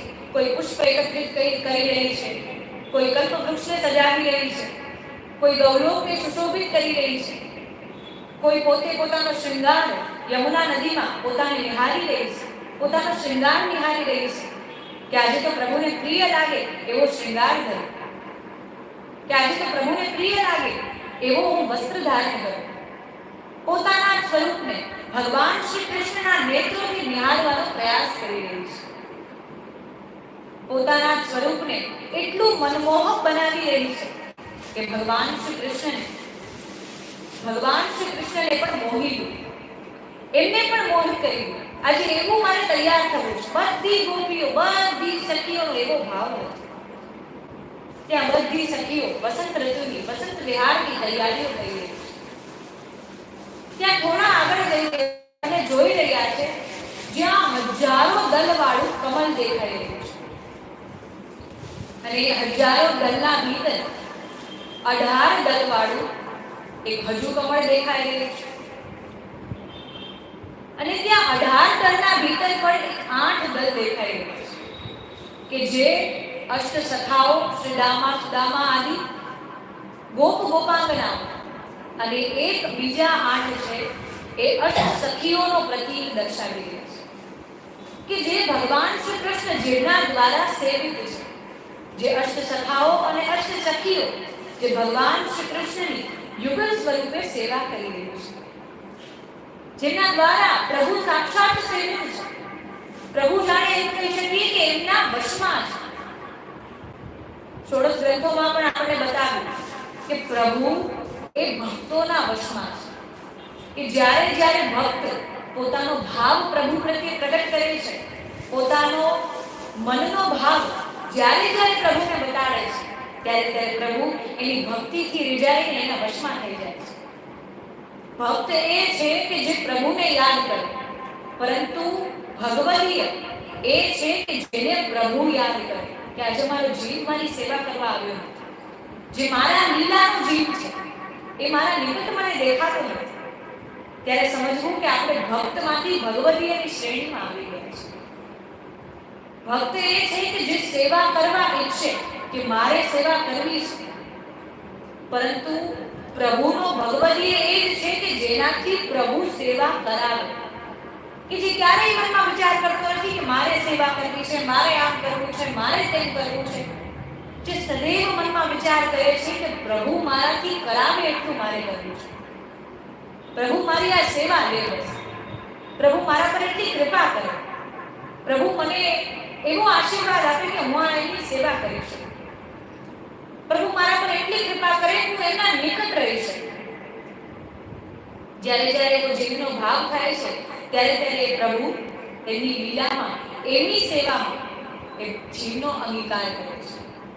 તે જ પ્રકારે એ અષ્ટદલનું કમલ જે 8 દલ વાળું છે, એ અષ્ટ સખાઓ અને અષ્ટ સખીઓનું પ્રતીક છે, અને ત્યાં મધ્યમાં સ્વર્ણનું સિંહાસન બિરાજમાન છે, અને એ સિંહાસનમાં ભગવાન શ્રી કૃષ્ણ અને રાધા રાણીજી ત્યાં બિરાજમાન છે, જ્યાંની સીડીઓ સ્વર્ણ સમાન છે, જ્યાં સ્વર્ણોથી મળેલી સીડીઓ દેખાઈ રહી છે, જે એટલી સુશોભિત થઈ રહી છે કે દેવતાઓ એ સીડીઓને જોઈને પણ આશ્ચર્ય કરી રહ્યા છે કે જ્યાંની સીડીઓ આટલી સ્વર્ણ જેવી છે, કે જે સ્વર્ણની સીડીઓ મને દેખાઈ પડી છે, કે આવા દ્રશ્યના દર્શન તો ખરેખર ક્યારે અમે કર્યા. ધન્ય હો પૃથ્વી માતા કે પૃથ્વી માતા પર સંકટ આવ્યું, એ ગૌરૂપ ધારણ કરીને અમારી પાસે આવ્યા, અને અમે એ વાતનો ઉકેલ, એ સંકટનો ઉકેલ લેવા માટે ભગવાન શ્રી કૃષ્ણના દર્શન કરવા માટે ગૌલોક ધામમાં પધાર્યા. તો આવા આ ગૌલોક ધામનું સ્વામિત્વ ગૌમાતા સ્વયં કરી રહ્યા છે. જેમ કે ઘરનું સ્વામિત્વ એ ઘરનો મુખ્ય હોય, હવે એ માતા અથવા પિતા બેમાંથી કોઈ પણ હોઈ શકે, કે ઘરમાં કેવી વસ્તુ આવશે, કઈ વસ્તુ આવશે, કેટલા ધનરાશિ ખર્ચમાં આવશે, બાળકો ક્યાં ભણશે, બધો એક જે રીતે મુખિયા રહીને એ બધો નિર્ણય લે છે, જે માતા હોય, પિતા હોય, એ જ પ્રકારે ગૌલોક ધામનું સ્વામિત્વ ગૌમાતા કરી રહ્યા છે. ત્યાં ગોપીઓના દર્શન, ગોપના દર્શન, ગોપ બાળકોના દર્શન થઈ રહ્યા છે. એ બધાને જોઈને દેવતાઓના મનમાં તો લાલસા પ્રગટ થઈ રહી છે કે આવા પરમ ધામમાં અમને રહેવાનો પ્રભુ અવસર ક્યારે આપશે. દેવતાઓ પણ પોતાના કર્મથી દેવલોકમાં રહી શકે, પરંતુ દેવતાઓને ક્યારે ગૌલોક ધામ પ્રાપ્ત થતું નથી. એ તો કેવલ અને કેવલ ભક્તિમાં લીન હોય, પ્રભુની ભક્તિને સમજે, જે પ્રભુને શું પ્રિય છે એને સમજે, પ્રભુના સુખમાં જ પોતાનું સુખ જોયો, સદૈવ એવા જીવને ગૌલોક ધામની પ્રાપ્તિ થાય છે. પણ તેમાં ગૌઓના દર્શન તો એટલા વિશાળ રૂપે થાય છે કે જેની કોઈ સીમા નહીં. જ્યાં જોઈએ ત્યાં દેવતાઓને ગૌઓ દેખાઈ રહી છે. ગૌઓના સિંહો સ્વર્ણોથી અલંકૃત હતા, ગૌઓને રેશમી વસ્ત્રોથી સુસજ્જિત કરીને ત્યાં વસંત ઋતુની તૈયારીઓમાં દેખાઈ રહ્યા હતા, અને ત્યાં ગૌઓ અનેક પ્રકારના રંગોની, અનેક પ્રકારના વર્ણોની ગૌઓ ત્યાં વસ્ત્રાલંકારોથી સુસજ્જિત દેખાઈ રહી હતી. અને એ બધી ગૌમાતાઓના દર્શન કરી બધા દેવતાઓને અત્યંત આનંદ થઈ રહ્યો છે. મંદ મંદ વહેતી શીતળ વાયુમાં વધુ અનુરાગ પ્રગટ થઈ રહ્યો છે, અને જ્યારે જ્યારે એ અનુરાગ વધતો જાય છે, પ્રેમ વધતો જાય છે, દેવતાઓની એટલી જ લાલસા વધતી જાય છે. ગૌલોક ધામ પ્રાપ્ત કરવાની લાલસા, એમના મનમાં એવો ભાવ, એમાં વૃદ્ધિ થતી જાય છે. અને એ પોતાની શું વ્યથા લઈને આવ્યા, શું ભાવ લઈને આવ્યા, શું પ્રશ્ન લઈને આવ્યા, એ બધું વિસ્મરણ કરી જાય છે. એવા અદ્ભુત અને અત્યંત દુર્લભ દર્શન કરીને એમને અતિ પ્રસન્નતા થાય છે. એકબીજાને જોઈને બધા મંત્રમુગ્ધ થઈ રહ્યા છે. કોઈની પાસે કંઈ કહેવા માટે શબ્દો જ બચી રહ્યા નથી. કોઈ એકબીજાને શું કહે? અત્યંત સુંદર, અત્યંત દુર્લભ, અવર્ણનીય, જેની આલોચના ન કરી શકાય, જેનો વિચાર ન કરી શકાય, જેની કલ્પના ન કરી શકાય, એવું અકલ્પનીય જ્યારે આપણને પ્રાપ્ત થઈ જાય ત્યારે આપણા મુખમાંથી શબ્દો નીકળતા નથી. એટલું સુંદર વર્ણન ભગવાન શ્રી કૃષ્ણ ધર્મરાજ યુધિષ્ઠિરને કરી રહ્યા છે કે આ પ્રકારે આખરે દેવતાઓને ભગવાન શ્રી કૃષ્ણના દર્શન ગૌલોક ધામમાં થઈ જાય છે. અને ભગવાન શ્રી કૃષ્ણને દર્શન કરીને મંત્રમુગ્ધ હોવા છતાં સમસ્ત દેવતાઓ નિયંત્રિત મન રાખીને ગૌરૂપ ધારણ કરેલી પૃથ્વી માતાનું સંકટ દૂર કરવાનો પ્રશ્ન કરી રહ્યા છે.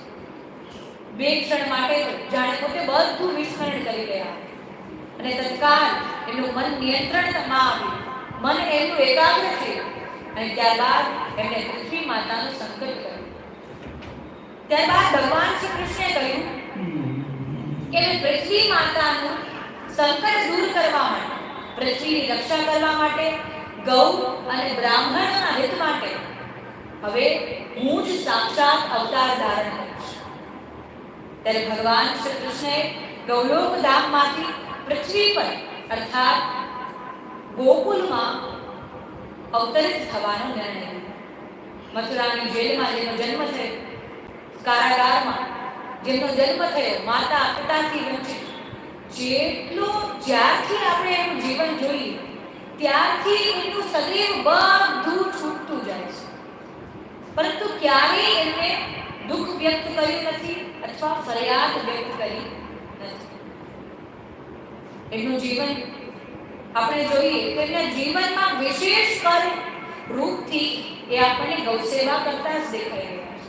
ગૌમાતાનું પાલન પોષણ કરવું, ગૌઓની રક્ષા કરવી, ગૌચારણ કરવું, ગૌદોહન કરવું, ગૌઓને સ્નાન કરાવવું, એ જ બધા દ્રશ્યોમાં આપણને પ્રભુ શ્રી કૃષ્ણ દેખાઈ રહ્યા છે.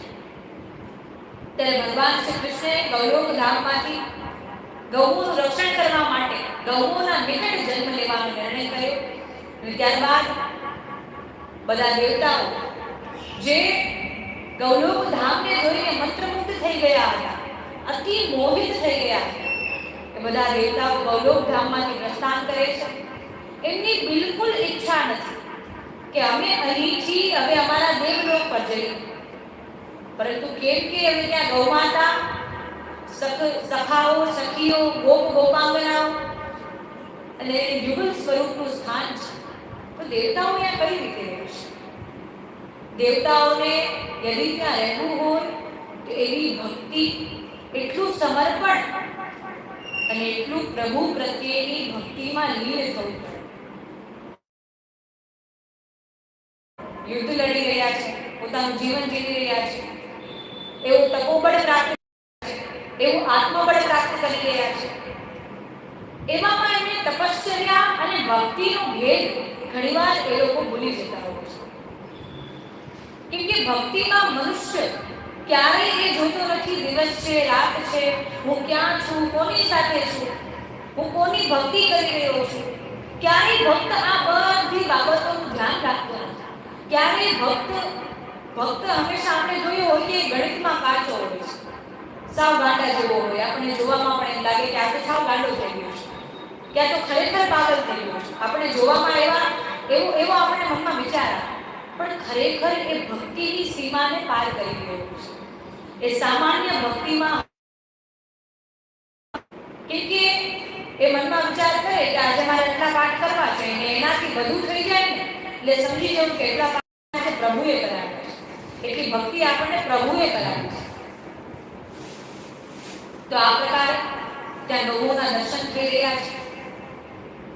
ત્યાં ગૌમાતાના દર્શન કરીને એક સમયે જ્યારે દેવતાઓએ બધાને આસપાસમાં વાત કરી, ધીરે ધીરે બધે વાત કર્યા કે ગૌલોક ધામ કેટલું દુર્લભ છે, ગૌલોક ધામ કેટલું સુંદર છે, એ તો પરમ ધામ છે, સનાતન ધામ છે કે જેનું દર્શન ખરેખર દુર્લભ છે.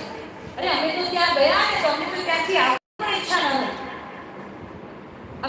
અમને તો એવો વિચાર હતો, એવી ઈચ્છા હતી કે અમે ત્યાં ને ત્યાં રહી જઈએ, ત્યાં ને ત્યાં નિવાસ કરીએ. ત્યારે ધીરે ધીરે બધી વાત ચલાણી તો ભાગવતજીમાં એવું વર્ણન છે કે શ્રી સુખદેવજીને પ્રશ્ન કરી રહ્યા છે કે એવું તે દેવરાજ ઇન્દ્ર સુખદેવજીને પ્રશ્ન કરી રહ્યા છે કે એવું તે ગૌમાતામાં શું છે કે એમને ગૌલોક ધામનું નિરીક્ષણ કરવા માટે, ગૌલોક ધામમાં સ્વામિત્વ કરવા માટે ગૌમાતાનું ચયન કરવામાં આવે. એવું ગૌમાતામાં શું છે કે જેનું લોક બધા લોકોથી ઉપર છે, જેનું લોક બધા લોકોથી સર્વોત્કૃષ્ટ છે, એવા એમનામાં કયા ગુણો છે? ત્યારે સુખદેવજી વર્ણન કરી રહ્યા છે કે ગૌમાતા એમના સમસ્ત જીવનમાં, પોતાના સંપૂર્ણ જીવનમાં સદૈવ નિસ્વાર્થ ભાવથી બધા જીવોનું કલ્યાણ કરે છે. દેવતાઓમાં સમયે સમયે સ્વાર્થ આવી જાય છે, એકબીજા પ્રત્યેનો ઘણીવાર હીન ભાવ પ્રગટ થઈ જાય છે. કોઈ પણ તપશ્ચર્યા કરી રહ્યું હોય તો મનમાં એવો ભય ઉત્પન્ન થાય છે કે આ મારાથી વધુ તપશ્ચર્યા ન કરે, મારાથી વધુ આ તપસ્યા ન કરે, મારાથી વધુ આ જાપ ન કરે. પરંતુ ગૌમાતામાં ક્યારેય કોઈના પણ પ્રત્યે હીન ભાવ પ્રગટ થતો નથી. વેદોમાં પણ એવું વર્ણન છે કે ગૌમાતા મિત્ર હોય કે શત્રુ હોય, એનો ભક્ત હોય કે પછી એનો શત્રુ હોય, ક્યારેય શત્રુ પ્રત્યે હીન ભાવ પ્રગટ કરતા નથી. એ શત્રુને પણ પોતાની સંતાન માને છે અને પોતાના ભક્તને પણ પોતાની સંતાન માને છે. આ નિયતિનો જે પણ ક્રમ હોય કે ભક્તને ભક્ત જેવું પરિણામ પ્રાપ્ત થાય અને ગૌમાતાના શત્રુને શત્રુ જેવું પરિણામ પ્રાપ્ત થાય, એ તો ક્રમ ચાલવાનો છે. પરંતુ ગૌમાતા ક્યારેય પોતાના તરફથી એ જીવ પ્રત્યે હીન ભાવ પ્રગટ કરતા નથી. એ બધા ભાવોથી પરે છે ગૌમાતા. એમનામાં ક્યારેય બદલાની ભાવના નથી, એમનામાં ક્યારેય કોઈના પણ પ્રત્યે સ્વાર્થ નથી. એમને જે પણ મળે એ સદૈવ એમાં સંતુષ્ટ રહે છે. એમને ક્યારેય કોઈ પણ વસ્તુઓની, કોઈ પણ સાધનોની લાલસા નથી. એ સદૈવ પોતાનું સંપૂર્ણ જીવન નિસ્વાર્થ ભાવથી જીવે છે. એટલે આપણે જે કંઈ પણ આપીએ છીએ વળતરમાં આપણને એ જ પ્રાપ્ત થાય છે. આપણે એમને પ્રેમ ભાવ આપીએ તો પ્રેમ ભાવ વળતરમાં પ્રાપ્ત થાય. આપણે એમને હીન ભાવ આપીએ તો આપણને હીન ભાવ પ્રાપ્ત થાય. ત્યારે ગૌમાતાની દિવ્ય ગુણોનું વર્ણન કરતા સુખદેવજી મહારાજ આગળ કહી રહ્યા છે કે ગૌમાતા જેટલી પવિત્ર અને જેટલી શાંત છે, એટલી પવિત્રતા અને એટલો શાંતિમય અને સૌમ્ય સ્વભાવ આ પૃથ્વી પર કોઈ પણ જીવમાં નથી. એનાથી પણ વધારે દેવતાઓમાં પણ નથી. દેવતાઓ પણ ક્યારેય કોઈ એવો ભાષાનો પ્રયોગ કરે, કોઈ એવો ભાવ પ્રગટ કરે તો પોતાનો ભાવ, પોતાનો ક્રોધ બતાવી દે છે. પરંતુ ગૌમાતામાં એટલો સૌમ્ય સ્વભાવ છે, એટલો શાંત સ્વભાવ છે અને એટલી જ એનામાં પવિત્રતા છે. એમની રજમાં એટલી પવિત્રતા છે કે ગૌમાતા તો જ્યાં ચાલે છે, જ્યાં જ્યાં એમના ચરણ પડે છે, એ સમસ્ત ભૂમિ, એ બધી ભૂમિ પવિત્ર થઈ જાય છે. એ બધી રજ એ ગોરજ બની જાય છે અને એ ગૌરજ તો પવિત્રથી પવિત્ર કાર્યમાં આપણે લઈ શકીએ છીએ. એમના ગુણોનું તો અપાર વર્ણન છે. કદાચ એક યુગ ઓછો પડે, એક ગ્રંથ ઓછો પડે કે ગૌમાતાના ગુણોનું વર્ણન કરી શકે, એમના દિવ્ય અવતારનું વર્ણન કરી શકે. જે ઘરમાં જે વ્યક્તિથી ગૌમાતા દુઃખી રહે છે એ સદૈવ નરકનો ભાગી બને છે. યદ્ ગૃહે દુઃખિતા ગામ સયાતિ નરકે નરમ, કે જેનાથી ગૌમાતા દુઃખી થાય છે, પીડાય છે, એ નરકનો ગામી બને છે. ગૌમાતામાં જ એક એવું તત્વ છે કે જે દેવતાઓને પણ પોષણ કરી શકે છે, દેવતાઓનું પણ પોષણ કરી શકે છે. જ્યારે આપણે હવન યજ્ઞ કરીએ છીએ ત્યારે બે દિવ્ય તત્વોની આવશ્યકતા હોય છે, એક તો બ્રાહ્મણ અને એક ગૌમાતા. કે બ્રાહ્મણોથી આપણને વેદોક્ત મંત્રોચ્ચાર મળે છે, વિધિ વિધાન મળે છે, અને ગૌમાતાથી આપણને હવિષ્યની પ્રાપ્તિ થાય છે.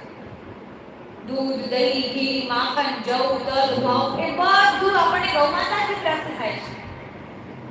ગૌમાતાના ગોમયથી જ્યારે ખેતી કરવામાં આવે, જ્યારે પાક ઉગાડવામાં આવે, ત્યારે તેનાથી આપણને ઘઉં, જવ, મગ, અન્ન ઇત્યાદિ પ્રાપ્ત થાય છે, અને એ અત્યંત પવિત્ર બને છે.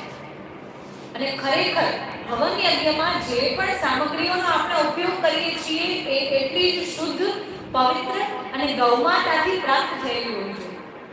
અત્યારે તો આપણે બધા રાસાયણિક ખાતરનો ઉપયોગ કરીએ છીએ, એટલા બધા કેમિકલ વાળા ખાતરનો ઉપયોગ કરીએ છીએ કે જેમાંથી જલ્દીથી જલ્દી બીજ રોપણ કરીએ અને જલ્દીથી જલ્દી અન્ન આપણને પાક પ્રદાન થાય.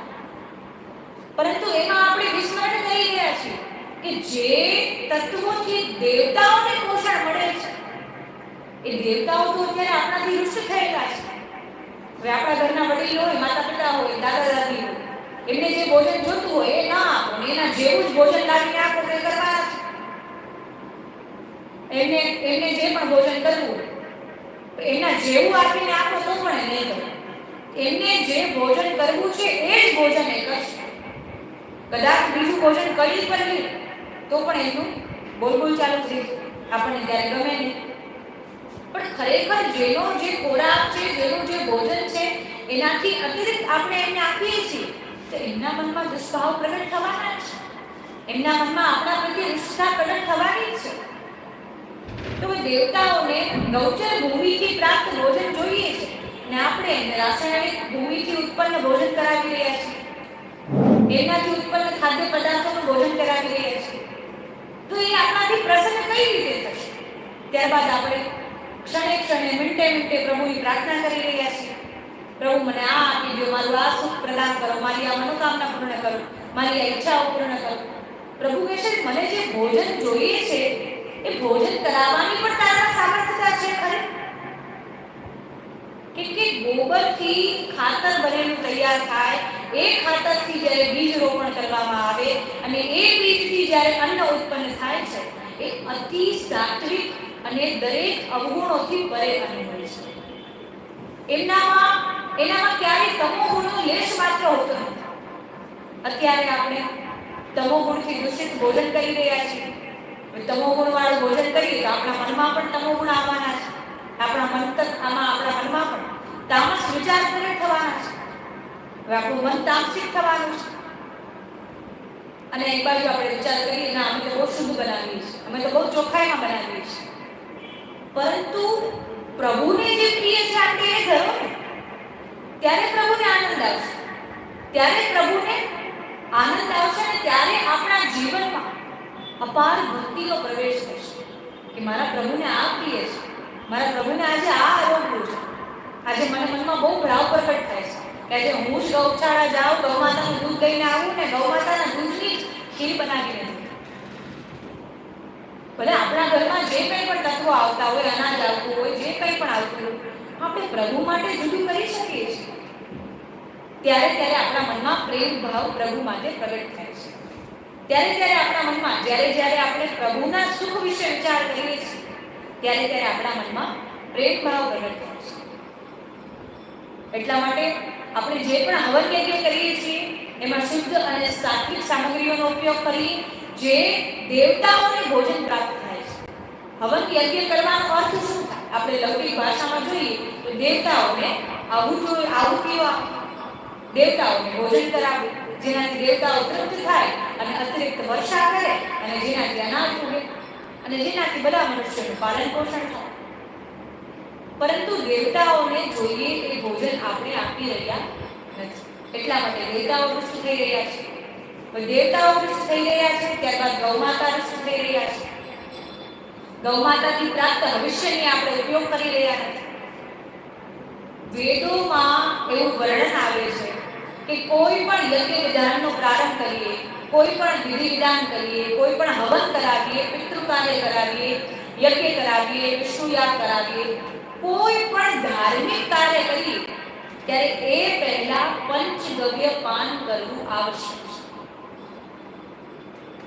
પંચગવ્ય અર્થાત ગૌમાતાનું દૂધ, ગૌમાતાનું દહીં, ગૌમાતાનું ઘી, ગોમય અને ગૌમૂત્ર. એ પાંચેયનું જ્યારે મિશ્રણ કરીએ છીએ ત્યારે પંચગવ્ય તૈયાર થાય છે અને એ પંચગવ્યનું ગ્રહણ કરીએ છીએ. જ્યારે જે યજમાન હોય, જે બ્રાહ્મણ હોય, એ પંચગવ્યને ગ્રહણ કરે અને ત્યારબાદ જ એ વિધિ વિધાનને પ્રારંભ કરવાનો લેખ લખ્યો છે. પણ અત્યારે એવું કોઈ કરી રહ્યું નથી. આપણા બધા પ્રાચીન ભાવ, આપણા બધા એવી પ્રાચીન પદ્ધતિઓને આપણે જ વિસ્મરણ કરી રહ્યા છીએ અને ત્યારબાદ આપણે પાશ્ચાત્ય સંસ્કૃતિને દોષ આપી રહ્યા છીએ કે સંસ્કૃતિના કારણે, આધુનિકતાના કારણે આજે અમારા બાળકો માનતા નથી. તો પહેલા આપણે માનવાની આવશ્યકતા છે, ત્યારે આપણા બાળકો આપણને જોઈને માનશે.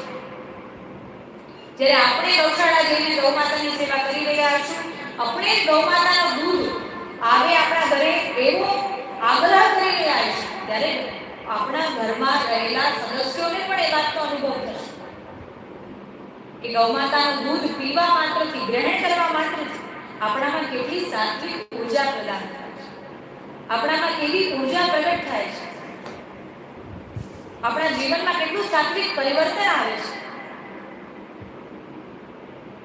અને યજ્ઞોનું ફળ એ ગૌમાતામાં જ રહેલું છે. ગાવો યજ્ઞસ્ય હિ ફલમ ગોષુ યજ્ઞાઃ પ્રતિષ્ઠિતા. એ ગૌમાતામાં જ યજ્ઞોનું ફળ રહેલું છે અને ગૌમાતા જ યજ્ઞોની પ્રતિષ્ઠા છે. પ્રાચીન સમયમાં તો હવન યજ્ઞ જ્યારે કરવામાં આવતા ત્યારે સૌપ્રથમ ગૌમાતાનું પૂજન કરવામાં આવતું. હવે ગૌમાતાને લગતો હવન હોય કે ન હોય, પરંતુ પૂજન એ ગૌમાતાનું કરવામાં આવતું કે જેનાથી સૌપ્રથમ 33 કોટી દેવતાઓનું પૂજન થાય, એમની વિધિ વિધાન થાય અને ત્યારબાદ જ કોઈ પણ હવન અથવા યજ્ઞનું પ્રારંભ કરવામાં આવતો. તો ગૌ પૂજન કર્યા બાદ કોઈ પણ હવન અથવા યજ્ઞ કરીએ છીએ, એનો અર્થ એ કે આપણે એ જાણીએ છીએ કે ગૌમાતામાં જ યજ્ઞોનું ફળ છે. તો યજ્ઞોનું ફળ આપણને જ્યાંથી પ્રાપ્ત થઈ રહ્યું છે એને આપણે વિસ્મરણ કરી રહ્યા છીએ અને આપણે પછી હવન યજ્ઞ કરીએ, આપણા પિતૃઓનો હવન યજ્ઞ કરીએ, ઘણીવાર મહિને યજ્ઞ કરાવીએ, વિશાળ યજ્ઞ કરાવીએ. તો એ બધા ફળ જાય છે કેમ? એ બધા ફળ આપણને પ્રાપ્ત કેમ થતા નથી? કેમ કે એ ફળ જ્યાંથી પ્રાપ્ત થવાના છે એ માર્ગને આપણે ભૂલી રહ્યા છીએ. એ માર્ગ તરફ આપણે વધી રહ્યા નથી. એ માર્ગનું મૂલ્ય શું છે એ આપણે ભૂલી રહ્યા છીએ. ગૌમાતા એક એવું પવિત્ર તત્વ છે જ્યાં સમસ્ત સંસારનું પાલન પોષણ કરે છે. જીવ માને કે ન માને, બે જીવ હોય, એક કહે કે હું ગૌમાતાને માનું છું અને બીજો જીવ કહે કે હું તો ગૌમાતાને પ્રાણી માનું છું. તો બંને વાક્યોમાં આવ્યું શું? માનું છું. ક્યાંક ને ક્યાંક જાણતા અને અજાણતા માને તો છે, તો એટલા માટે ગૌમાતા એના પર કૃપા કરે છે. એક પ્રાણી માને છે, એક દિવ્ય જીવ માને છે. કોઈને વધારે ફાયદો થાય છે, કોઈને વધારે લાભ થાય છે, કોઈને કંઈ પરિણામ મળતું નથી. તો એ ભાવ આપણા ભીતર રહેલો એ મહત્વનો છે. તો આ પ્રકારે સુખદેવજી સમજાવી રહ્યા છે કે સમસ્ત સૃષ્ટિનું પાલન પોષણ થઈ રહ્યું છે, સમસ્ત સૃષ્ટિ જેનાથી ચાલી રહી છે એવા હવન યજ્ઞની પ્રાણ પ્રતિષ્ઠા અને આધારભૂત એ ગૌમાતા છે. તો એમનાથી અધિકતમ પવિત્ર આ સંસારમાં બીજું કોણ હોઈ શકે? એમનાથી અધિકતમ પવિત્ર આ સંસારમાં બીજું કોઈ છે. એટલા માટે એમનો નિસ્વાર્થ ભાવ, એમના મનમાં રહેલો પ્રેમ, એવો સ્નેહ, એમનો માતૃત્વ ભાવ એ કદાચ આપણી જન્મ દેનારી માતામાં પણ ન હોઈ શકે. એટલો અત્યંત વાત્સલ્ય પ્રેમ, એટલો પ્રેમ હોય છે ગૌમાતા.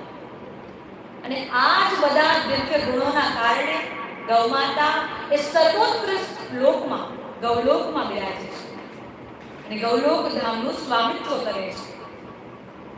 જે રીતે એક ઘરનું સ્વામિત્વ એક ઘર ચલાવનારો વ્યક્તિ કરે છે, ગૌમાતા એ બધા મનુષ્યોને પુણ્ય પ્રદાન કરનારી છે, બધા મનુષ્યોનું મંગલ કરનારી છે અને બધા જીવોનું કલ્યાણ કરનારી છે. મનુષ્ય ઈચ્છે કે ન ઈચ્છે તો પણ એ ગૌમાતાની પ્રાર્થના કરે કે ન કરે તો પણ ગૌમાતા સદૈવ એનું મંગલ કરે છે, ગૌમાતા સદૈવ એનું કલ્યાણ કરે છે. તો આ પ્રકારે દેવતાઓએ ગૌલોક ધામનું વર્ણન શ્રવણ કર્યું. ત્યારબાદ ગૌઓનું શું રૂપ હોય છે, શું એમનું સ્વરૂપ હોય છે, એમને કેમ પરમધામ ગૌલોક ધામમાં સ્થાન મળે તેનું વર્ણન શ્રવણ કર્યું. ત્યારબાદ ભગવાનને પૂછે છે કે હવે આ ગૌલોકનો અધિકારી કોણ છે? આ ગૌલોક જવાનો અધિકાર કયો જીવ ધરાવે છે? અર્થાત એવો કયો જીવ અથવા એના કયા એવા ગુણો ગણવા કે જેનાથી એ ગૌલોક જવાનો અધિકારી બને છે? એ જીવમાં કેવા ગુણો હોવા જોઈએ? એ જીવમાં કેવા એવો એ જીવ એવું પાત્ર કેવું હોવું જોઈએ? ત્યારે ભગવાન એ જીવનું એ પાત્રનું વર્ણન કરતા કહે છે કે એક એવો જીવ જે જાણે છે કે મારા પ્રભુને શું જોઈએ છે, કે મારા પ્રભુએ મને આ પૃથ્વી પર જન્મ આપ્યો અને હું મારા પ્રભુને જ કઈ રીતે ભૂલી શકું? હવે જ્યારે જીવ જાણી જાય કે મારા પ્રભુને શું જોઈએ છે ત્યારે એ મનુષ્ય એ વ્યક્તિ જાણી જાય છે કે મારા પ્રભુને ગૌમાતા અતિ પ્રિય છે, મારા પ્રભુને ગોપીઓ અતિ પ્રિય છે, મારા પ્રભુને ગોરસ અતિ પ્રિય છે, મારા પ્રભુને ગૌદોહન કરીને દૂધ લાવું અને દૂધ અરોગાવું એ દૂધ અતિ પ્રિય છે. જ્યારે જ્યારે મનુષ્યમાં સૌમ્ય ભાવ, દીન ભાવ પ્રગટ થાય છે ત્યારે ત્યારે મનુષ્યમાં ગૌમાતા પ્રતિ પ્રેમ પ્રગટ થાય છે. કેમ કે જ્યાં સુધી આપણા હૃદયમાં પ્રેમ નથી ત્યાં સુધી આપણે ક્યારેય ગૌમાતાને પ્રેમ આપી શકશું નહીં. અને જ્યાં સુધી ગૌમાતાને આપણે પ્રેમ નહીં આપીએ ત્યાં સુધી પ્રભુ આપણા પ્રેમ જોઈ શકશે નહીં. કેમ કે ગૌમાતાના પ્રેમથી જ આપણે પ્રભુના પ્રેમ સુધી પહોંચી શકીએ છીએ. ગૌમાતાના પ્રેમના કારણે આપણે પ્રભુનો પ્રેમ અને પ્રભુની કૃપા પ્રાપ્ત થાય છે. ગૌમાતાની સેવાના કારણે ગૌમાતાની સેવા એક એવું માધ્યમ છે, અર્થાત એમ કહી શકીએ કે એક એવી સીડી છે કે જે આપણને ગોલોક ધામ સુધી લઈ જાય છે. જેમ આપણે આપણી છત પર ચડવા માટે સીડી જોઈએ, એ સીડીને ચડીને આપણે આપણી છત પર ચડી જઈએ, અગાસી પર ચડી જઈએ. તો એ જ પ્રકારે ગોલોક ધામમાં જવું હોય તો કોઈ માધ્યમ તો આપણે જોશું. હવે આપણે જવાનો માર્ગ જ ખબર નથી તો કઈ રીતે આપણે માર્ગ પર ચાલીને જશું? તો ગોલોક ધામ જવાનો માર્ગ છે ગૌમાતાની સેવા. એવું અત્યંત અને દુર્લભ ગોલોક ધામ કે જેના દર્શન દેવતાઓને પણ દુર્લભ છે. તો આપણે આપણા કર્મો જોઈને ખરેખર એક ક્ષણ માટે આપણે આંખ બંધ કરીને આપણે કર્મો આપણે વિચાર કરીએ અને આપણે સોચીએ કે શું દેવતાઓ કરતા પણ સારા કર્મો છે? દેવતાઓ કરતા પણ આપણા મનમાં આપણે કોઈનું સારું કરીએ છીએ ખરું? કે વ્યક્તિના આશીર્વાદ આપણને લાગે, એ વ્યક્તિની આશાઓ આપણી સાથે છે, ક્યારે એનું સારું કરીએ છીએ? એકવાર મનમાં વિચાર કરવા જેવી વાત કે આપણે ક્યારે કોઈના પાછળ એવું લગાવીએ કે ગોલોક ધામને પ્રાપ્ત થયા, ગોલોકવાસ થયા, તો ખરેખર એક વિચાર કરવા જેવી વાત કે જ્યાં દેવતાઓ પહોંચી શકતા નથી, દેવતાઓની જે લાલસા છે, જ્યાં નિવાસ કરવાની લાલસા, એવા ધામ જવાની આપણે આમ વારંવાર વાતમાં આવું પરમધામનું વર્ણન કરી રહ્યા છીએ. એ તો કેટલું અત્યંત પવિત્ર ધામ છે. એવી પવિત્રતા આપણામાં છે ખરી? આપણે આપણી ચર્મચક્ષુઓથી એ મહાન હજારો કરોડો સૂર્યોના સમાન પ્રગટ થયેલા જ્યોતિર્પુંજના દર્શન કરી શકીએ ખરી? જ્યારે 4000 વોલ્ટની 5000 વોલ્ટની લાઈટ આપણા સમક્ષ ચાલુ કરી દેવામાં આવે તો એ આપણી આંખ બંધ થઈ જાય. આપણે આપણી આંખથી એ હજારો વોલ્ટની લાઈટ ચાલુ છે જોઈ શકીએ. તો એ ગૌલોક ધામમાં કઈ રીતે પ્રવેશ મળશે આપણે? જ્યારે ગૌમાતાના નિકટ ન હોઈએ, ગૌમાતાની સેવા ન કરી રહ્યા હોઈએ, ત્યારે જીવના મનમાં, ભક્તના મનમાં આવા બધા પ્રશ્નો આવે કે આ ધામ મને પ્રાપ્ત થવું તો બહુ મુશ્કેલ છે, એના કરતા આશા છોડી. પરંતુ જ્યારે જ્યારે જીવ ગૌ સેવા કરે છે, ગૌમાતાના નિકટ રહે છે, ત્યારે ત્યારે એના માટે બધું સરળ છે, બધું સરળ છે. જ્યારે જ્યારે એના મનમાં પ્રેમ ભાવ ગૌમાતા પ્રત્યે આવે છે, ગૌમાતા પ્રત્યેની ભક્તિ એનામાં પ્રગટ થાય છે, ગૌમાતાની કથા શ્રવણ કરવાની ઈચ્છા એનામાં પ્રગટ થાય છે, ત્યારે ત્યારે જીવ ગૌલોક ધામની કલ્પના પોતાની કલ્પનામાં કરી શકે છે. પરંતુ એનામાં એવા ભાવ હોવા આવશ્યક છે. જેનામાં ભાવ નથી એના માટે તો બધું કઠિન છે, બધું કઠિન છે. ગોલોક ધામ તો શું, દેવલોક પર પ્રાપ્ત કરવું કઠિન છે, વૈકુંઠ ધામ પ્રાપ્ત કરવું કઠિન છે. અરે મનુષ્ય બનવું શું, ભક્ત બનવું પણ કઠિન છે. પરંતુ જેના માટે ભક્તિ છે એના માટે બધું સરળ છે. ગોલોક ધામ જવું પણ સરળ છે. અરે મને મારા પ્રભુ પર પૂર્ણ વિશ્વાસ છે કે મેં જેવી ગૌસેવા કરી છે એવી ગૌસેવા તો કોઈ કરી શકે નહીં. મને મારા પ્રભુએ મારા પર એટલી કૃપા કરી છે કે મારા પ્રભુએ મને આ માર્ગ માટે મારું ચયન કર્યું છે. પ્રભુ પાસે અનેકો વિકલ્પ હતા અને પ્રભુએ મારું ચયન કર્યું છે ગૌસેવા કરવા. પ્રભુએ મારું ચયન કર્યું છે કે બીજાને જઈ જઈને ગૌમાતાનો પ્રચાર કરું. કે આવું અદ્ભુત અને આવો અલૌકિક ભાવ પ્રભુએ મારા મનમાં પ્રગટાવ્યો છે. મારે આ ભાવને સમજીને લોકોને પણ સમજાવવો જોઈએ. જ્યારે જ્યારે જીવના મનમાં આવા ભાવ પ્રગટ થાય છે ત્યારે ત્યારે સમજવું કે હવે આપણે ગોલોક ધામની સીડી ચડવા તરફ આગળ વધી રહ્યા છીએ. ગોલોક ધામની સીડી તરફ ધીરે ધીરે ધીરે ધીરે ડગલા ભરી રહ્યા છે. ગૌમાતા આપણે સહાયક બને છે.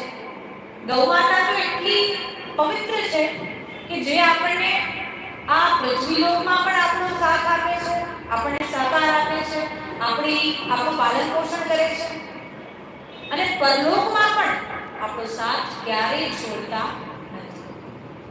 કેમ કે પૃથ્વી પર આપણે સદૈવ ગૌમાતાનું ચિંતન કરીએ, ગૌમાતાની સેવા કરીએ અને આપણને ડગલે અને પગલે જીવનના દરેક તબક્કે ફલ પ્રાપ્ત થતા રહે છે. અને જ્યારે પરલોક સિધાવીએ ત્યારે જ્યાં વૈતરણી નદી પાર કરવી પડે તો ગૌમાતા ત્યાં પણ આવીને આપણી સહાયતા કરે છે. તો જે આપણે જીવન જીવીએ છીએ અને આપણી મૃત્યુ બાદ પણ આપણો સાથ છોડતી નથી, કે જ્યાં કોઈ પાઠ પૂજા કરેલા કામ નહીં આવે, જ્યાં કોઈ દેવતાનો સંપર્ક કામ નહીં આવે, જ્યાં કોઈ મનુષ્યનો સંપર્ક કામ નહીં આવે, ત્યાં ગૌમાતા આવીને આપણને બચાવી લે છે. ધર્મરાજની સભામાં જઈએ, આપણા કર્મોનો જ્યારે હિસાબ થાય, કેટલા આપણે પાપ કર્યા, આટલા પુણ્ય કર્યા, એ પહેલા આપણે વૈતરણી નદી પાર કરવી પડશે. તો એ પહેલા કોનો સંપર્ક કામ આવશે? વૈતરણી નદીને આપણે પ્રાર્થના કરીએ કે હું તો પહેલા દેવતાની પૂજા કરું છું, હું તો ભગવાન શ્રી કૃષ્ણની એવડી મોટી ભક્ત છું, મેં તો ઠાકોરજીની એટલી જીવનભર સેવા કરી છે, તો મને આ પાર કરવા દો, તમે એટલા શીતળ થઈ જાઓ. એવું ક્યારેય થવાનું નથી. પરંતુ આપણે આપણા જીવનમાં ગૌદાન કર્યું હશે, ગૌમાતાની ભાવપૂર્વક સેવા કરી હશે, તો આપણને કોઈ કઠિનાઈ આવવાની નથી, કોઈ એવી સમસ્યાઓ આપણા જીવનમાં આવવાની નથી. અને ભાગવતજીમાં તો વર્ણન છે કે ભગવાન શ્રી કૃષ્ણ એક સમયે બેઠા છે અને પોતાના જ સ્વરૂપનું આશ્ચર્ય કરી રહ્યા છે. પોતાના સ્વરૂપ વિશે આશ્ચર્યચકિત થઈને વિચાર કરી રહ્યા છે કે અરે, મેં તો અવતાર ધારણ કર્યો, તો મારો અવતાર એટલું દિવ્ય કઈ રીતે છે કે હું પરમ પુરુષ કહેવાતા આવી, કે બધા ઋષિમુનિઓ, બધા દેવતાઓ, બધા સમસ્ત બધું સર્વસ્વ મારા આધીન થઈ ગયું, કે હું તો સાક્ષાત ભગવાન છું. એવું ભગવાને જ આપણને કહ્યું છે કે હું ભગવાન છું, મારું ભજન કરો. તો આ બધી આવો વૈભવ, આવો ઐશ્વર્ય મારી પાસે કઈ રીતે આવે? ત્યારે ભગવાન વિચાર કરે, આવો પ્રશ્ન કરે પોતાને અને પોતાને ઉત્તર આપે કે આ તો અમારી ઈષ્ટ દેવી છે, અમારી આપણી પરાશક્તિ, આપણી આદિશક્તિ જે આ સમસ્ત સંસારનું પાલન પોષણ કરી રહી છે, સમસ્ત સંસારની રક્ષા કરી રહી છે, એની સેવા મારાથી થઈ છે, એટલા માટે મારું સ્વરૂપ એટલું દિવ્ય થયું છે. ભગવાન શ્રી કૃષ્ણ પણ પોતાના સ્વરૂપ દિવ્ય થવાનું કારણ ગૌમાતાને બતાવી રહ્યા છે. ગૌમાતાને એ પોતાની ઈષ્ટ દેવી માની રહ્યા છે કે બધા દેવી દેવતાઓનું પૂજન બાદ થાય અને ગૌમાતાનું પૂજન પહેલા કરવામાં આવે છે. અને એ જ સ્થાન પર ગૌમાતા આપણી તો રક્ષા કરે છે, પરંતુ ભગવાન શ્રી કૃષ્ણની પણ રક્ષા કરતા દેખાઈ રહ્યા છે. જ્યારે પૂતના રાક્ષસી ભગવાન શ્રી કૃષ્ણ પર જ્યારે આક્રમણ કરવા આવી, એને મારવા આવી હતી, જ્યારે એનું વધ થઈ ગયું ત્યારે માતા યશોદા ખૂબ ડરી ગયા કે આટલી વિશાળ રાક્ષસી મારા પુત્રને લેવા આવી હતી, મારા પુત્રને નજર લાગી ગઈ છે. ત્યારે માતા યશોદા પુત્ર કૃષ્ણને લઈને ગૌશાળામાં જાય છે.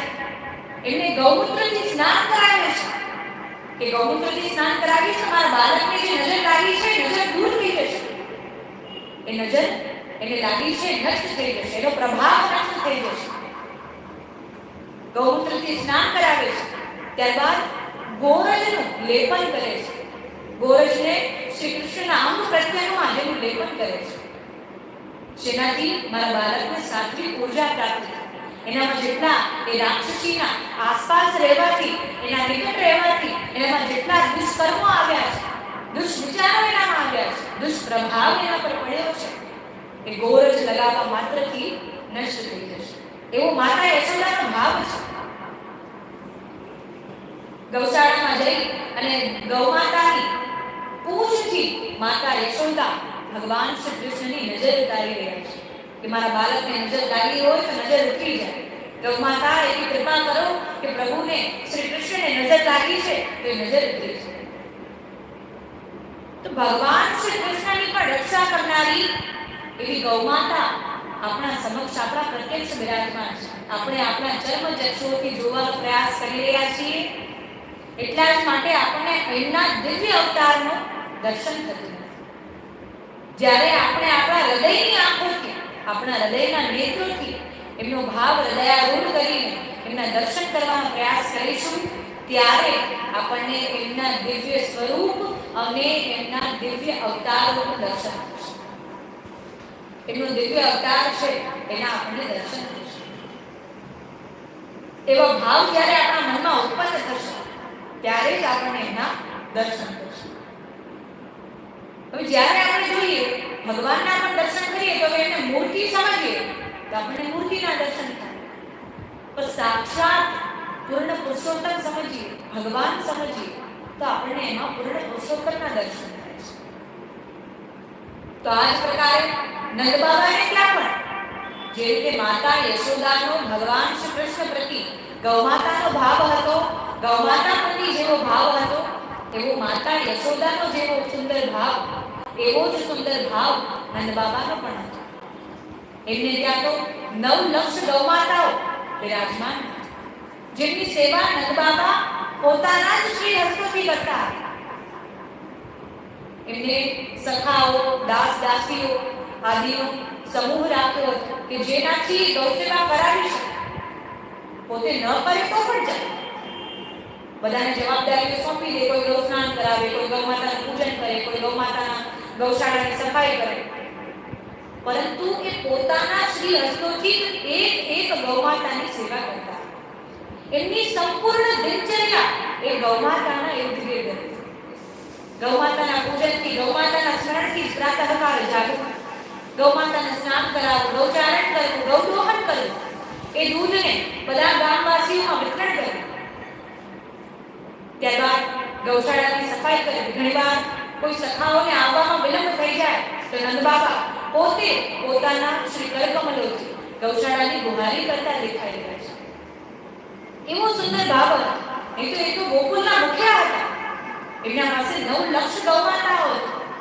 પ્રાચીન સમયમાં તો જે મુખ્યા પાસે, જે રાજા પાસે જેટલું ગૌધન હતું એટલી વૈભવ, એટલી કીર્તિ એની જોવામાં આવતી, એટલો વૈભવ, એટલો યશ એનો જોવામાં આવતો. તો રાજા જે હોય એના કરતા તો અતિરિક્ત નંદ બાબા પાસે અનેક ગૌમાતાઓ હતી, લક્ષ ગૌમાતાઓ હતી, જે લક્ષોની સંખ્યા કદાચ 9 લક્ષ કરતા પણ વધુ હશે, જે સંખ્યાનો આપણે અનુમાન ન લગાવી શકીએ. તો એ તો બેઠા બેઠા બધાની જવાબદારીઓ સોંપી શકે, બધાને ઉપદેશ આપી શકે, પરંતુ એ પણ ગૌસેવાના ભાવને જાણતા, એ પણ ગૌમાતાના ભાવને જાણતા. એટલા માટે પોતાના શ્રી હસ્તોથી જ ગૌમાતાની સેવા કરતા. એમની એક એક ગૌમાતાનું નામ હતું. પદ્મા ગૌમાતા, શ્યામા ગૌમાતા, બ્રજેશ્વરી, રાસેશ્વરી, ગોપેશ્વરી. એક એક ગૌમાતાને જ્યારે નંદ બાબા બોલાવી ત્યારે એક એક ગૌમાતા એમની એક પુકારથી દોડતી દોડતી આવતી. સદૈવ પ્રભુ શ્રી કૃષ્ણ બાંસુરીની ધ્વનિથી ગૌમાતાને મોહિત કરતા હતા. અને ગૌમાતા સદૈવ નૃત્ય કરતી કરતી આમ તેમ ગૌશાળામાં દોડી રહી છે. એટલી આનંદમય કે જેટલી આનંદ ખરેખર આજે ગૌમાતામાં આપણને દેખાઈ રહ્યો છે. નંદ બાબા અને માતા યશોદા એમની ગૌસેવાથી આપણને એ જ ઉપદેશ આપી રહ્યા છે કે જેટલો આનંદ ગૌમાતાનો પ્રાચીન સમયમાં હતો, ગૌમાતા જેટલી પ્રસન્ન હતી એટલી જ પ્રસન્નતા અને એટલો જ આનંદ આજે ગૌમાતામાં કેમ નથી? શું આપણે એના જેવી સેવા કરી શકીએ? એ પણ મનુષ્ય અવતાર ધારણ કરીને આવ્યા. જે રીતે એક બાળક જન્મે, જે રીતે એક જીવનો જન્મ થાય, એ જ રીતે એનો જન્મ થયો, પરંતુ એ એમના કર્મોથી મહાન થયા છે, એ એમના કર્મોથી દિવ્ય થયા છે. તો આપણે પણ આપણા કર્મોથી ગૌસેવા કરવાની છે. આપણા કર્મોમાં એ ગૌમાતા પ્રત્યેનો ભાવ પ્રગટ કરવાનો છે, જેનાથી ગૌમાતાની સેવા થઈ શકે. આજે આપણે ગૌમાતાના ભાવને વિસ્મરણ કરી રહ્યા છીએ. એમનો એટલો દુષ્પ્રભાવ એના પર આપણે નાખી રહ્યા છીએ કે ગૌમાતા અતિ દુઃખી છે. અને જ્યારે જ્યારે પૃથ્વી પર ગૌમાતા દુઃખી થાય છે ત્યારે ત્યારે પૃથ્વી માતા પણ દુઃખી થાય છે. અને જ્યારે જ્યારે પૃથ્વી માતા દુઃખી થાય છે ત્યારે ત્યારે ભગવાનને પુકાર લગાવે છે. હવે વિચાર કરી શકો કે અત્યારે આપણે ગૌમાતાને કેટલી દુઃખી કરી રહ્યા છીએ અને ગૌમાતા આપણા જ નામનો કેટલો પુકાર લગાવી રહી છે. ત્યારે ગૌમાતા અત્યંત દુઃખી છે. તો આપણે આ કથા પ્રસંગો દ્વારા, આ કથાઓથી, પ્રસંગોથી એવો મનમાં ભાવ ધારણ કરીએ કે ગૌમાતાની સેવા જેવી પ્રાચીન સમયમાં થતી હતી એવી જ સેવા આપણે આ સમયમાં પણ કરવાનો પ્રયાસ કરીએ. એવો નિર્ણય તો લઈએ. પ્રભુ આપણી સાથે છે. પ્રભુને પ્રસન્ન કરવાનો ભાવ હોય, પ્રભુને આનંદ પહોંચે, પ્રભુને સુખ પહોંચે એવો ભાવ હોય તો કંઈ પણ ભક્ત માટે કઠિન નથી.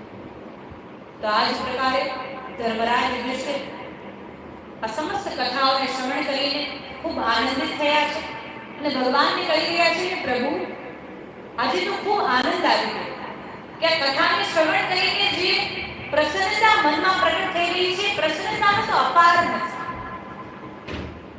આ અપરા એકાદશીની જે કથા શ્રવણ કરીને જે મનમાં અપાર ભક્તિ ઉત્પન્ન થઈ છે એ ખરેખર સીમાથી બહાર છે, જેની કોઈ સીમા નથી. તો જે પ્રકારે ધર્મરાજ યુધિષ્ઠિરને અપાર ભક્તિ દેવાવાળી, અપાર ધન દેવાવાળી, અપાર યશ, અપાર વૈભવ દેવાવાળી આ એકાદશી બની છે, એ જ પ્રકારે આપણે પણ આ એકાદશીનું વ્રત ગ્રહણ કરીને, એકાદશી કથા શ્રવણ કરીને એ ગુણોને ગ્રહણ કરવાનું સામર્થ્ય પ્રાપ્ત કરવાનો પ્રયાસ કરીએ. અને જે પ્રકારે ગૌલોક ધામ આપણે એવો વિચાર કરીએ કે આપણા પૂર્વજોને, આપણા પિતૃઓને આવું સુંદર, અત્યંત દુર્લભ અને અત્યંત સુંદર ગૌલોક ધામ પ્રાપ્ત થાય અને આપણે સેવા કરીએ, એ સેવા પણ એમને પહોંચે. આપણા નિર્જનો હોય એમના માટે પણ આપણે પ્રાર્થના કરીએ કે એ પણ અત્યારે જ્યાં પણ યોગીયામાં હોય, જે પણ કદાચ એમનું ફલ ભોગવી રહ્યા હોય, એ ગૌલોક ધામને પ્રાપ્ત કરે, એ ગૌલોક ધામમાં પ્રવેશ કરે અને એમને સુખ, એમને આનંદની પ્રાપ્તિ. તો આ પ્રકારે જે પ્રકારે રાજા મહિધ્વજને આખરે અપરા એકાદશીનું વ્રત પ્રાપ્ત કરીને ગૌલોક ધામની પ્રાપ્તિ થઈ, એ જ પ્રકારે આપણે પણ આપણા એવા સત્કર્મો કરી, ગૌમાતાની સેવા કરી, ગૌમાતાના દિવ્ય અવતાર અને એના દિવ્ય સ્વરૂપને સમજવાનો પ્રયાસ કરી જેનાથી આપણને પણ ગૌલોક ધામની પ્રાપ્તિ થાય એવી આશા રાખી, એવો પ્રયાસ કરીએ અને એવી જ ગૌ માતાની સેવા કરીએ. તો આજની કથાને અહીં જ વિરામ આપી ગૌ માતાની સેવા કરતા રહી. ગૌ માતાની સેવા માટે આપણા આસપાસ આપણા કુટુંબીજનો, આપણા મિત્રજનો, આપણા નિજજનોને પણ પ્રેરણા આપીએ અને સત્સંગ આપણે પણ શ્રવણ કરીએ અને બીજાને પણ શ્રવણ કરાવીએ. તો આ જ પ્રકારે ગૌ માતા અવશ્ય સૌનું કલ્યાણ કરે એવી ગૌ માતાને પ્રાર્થના કરીએ.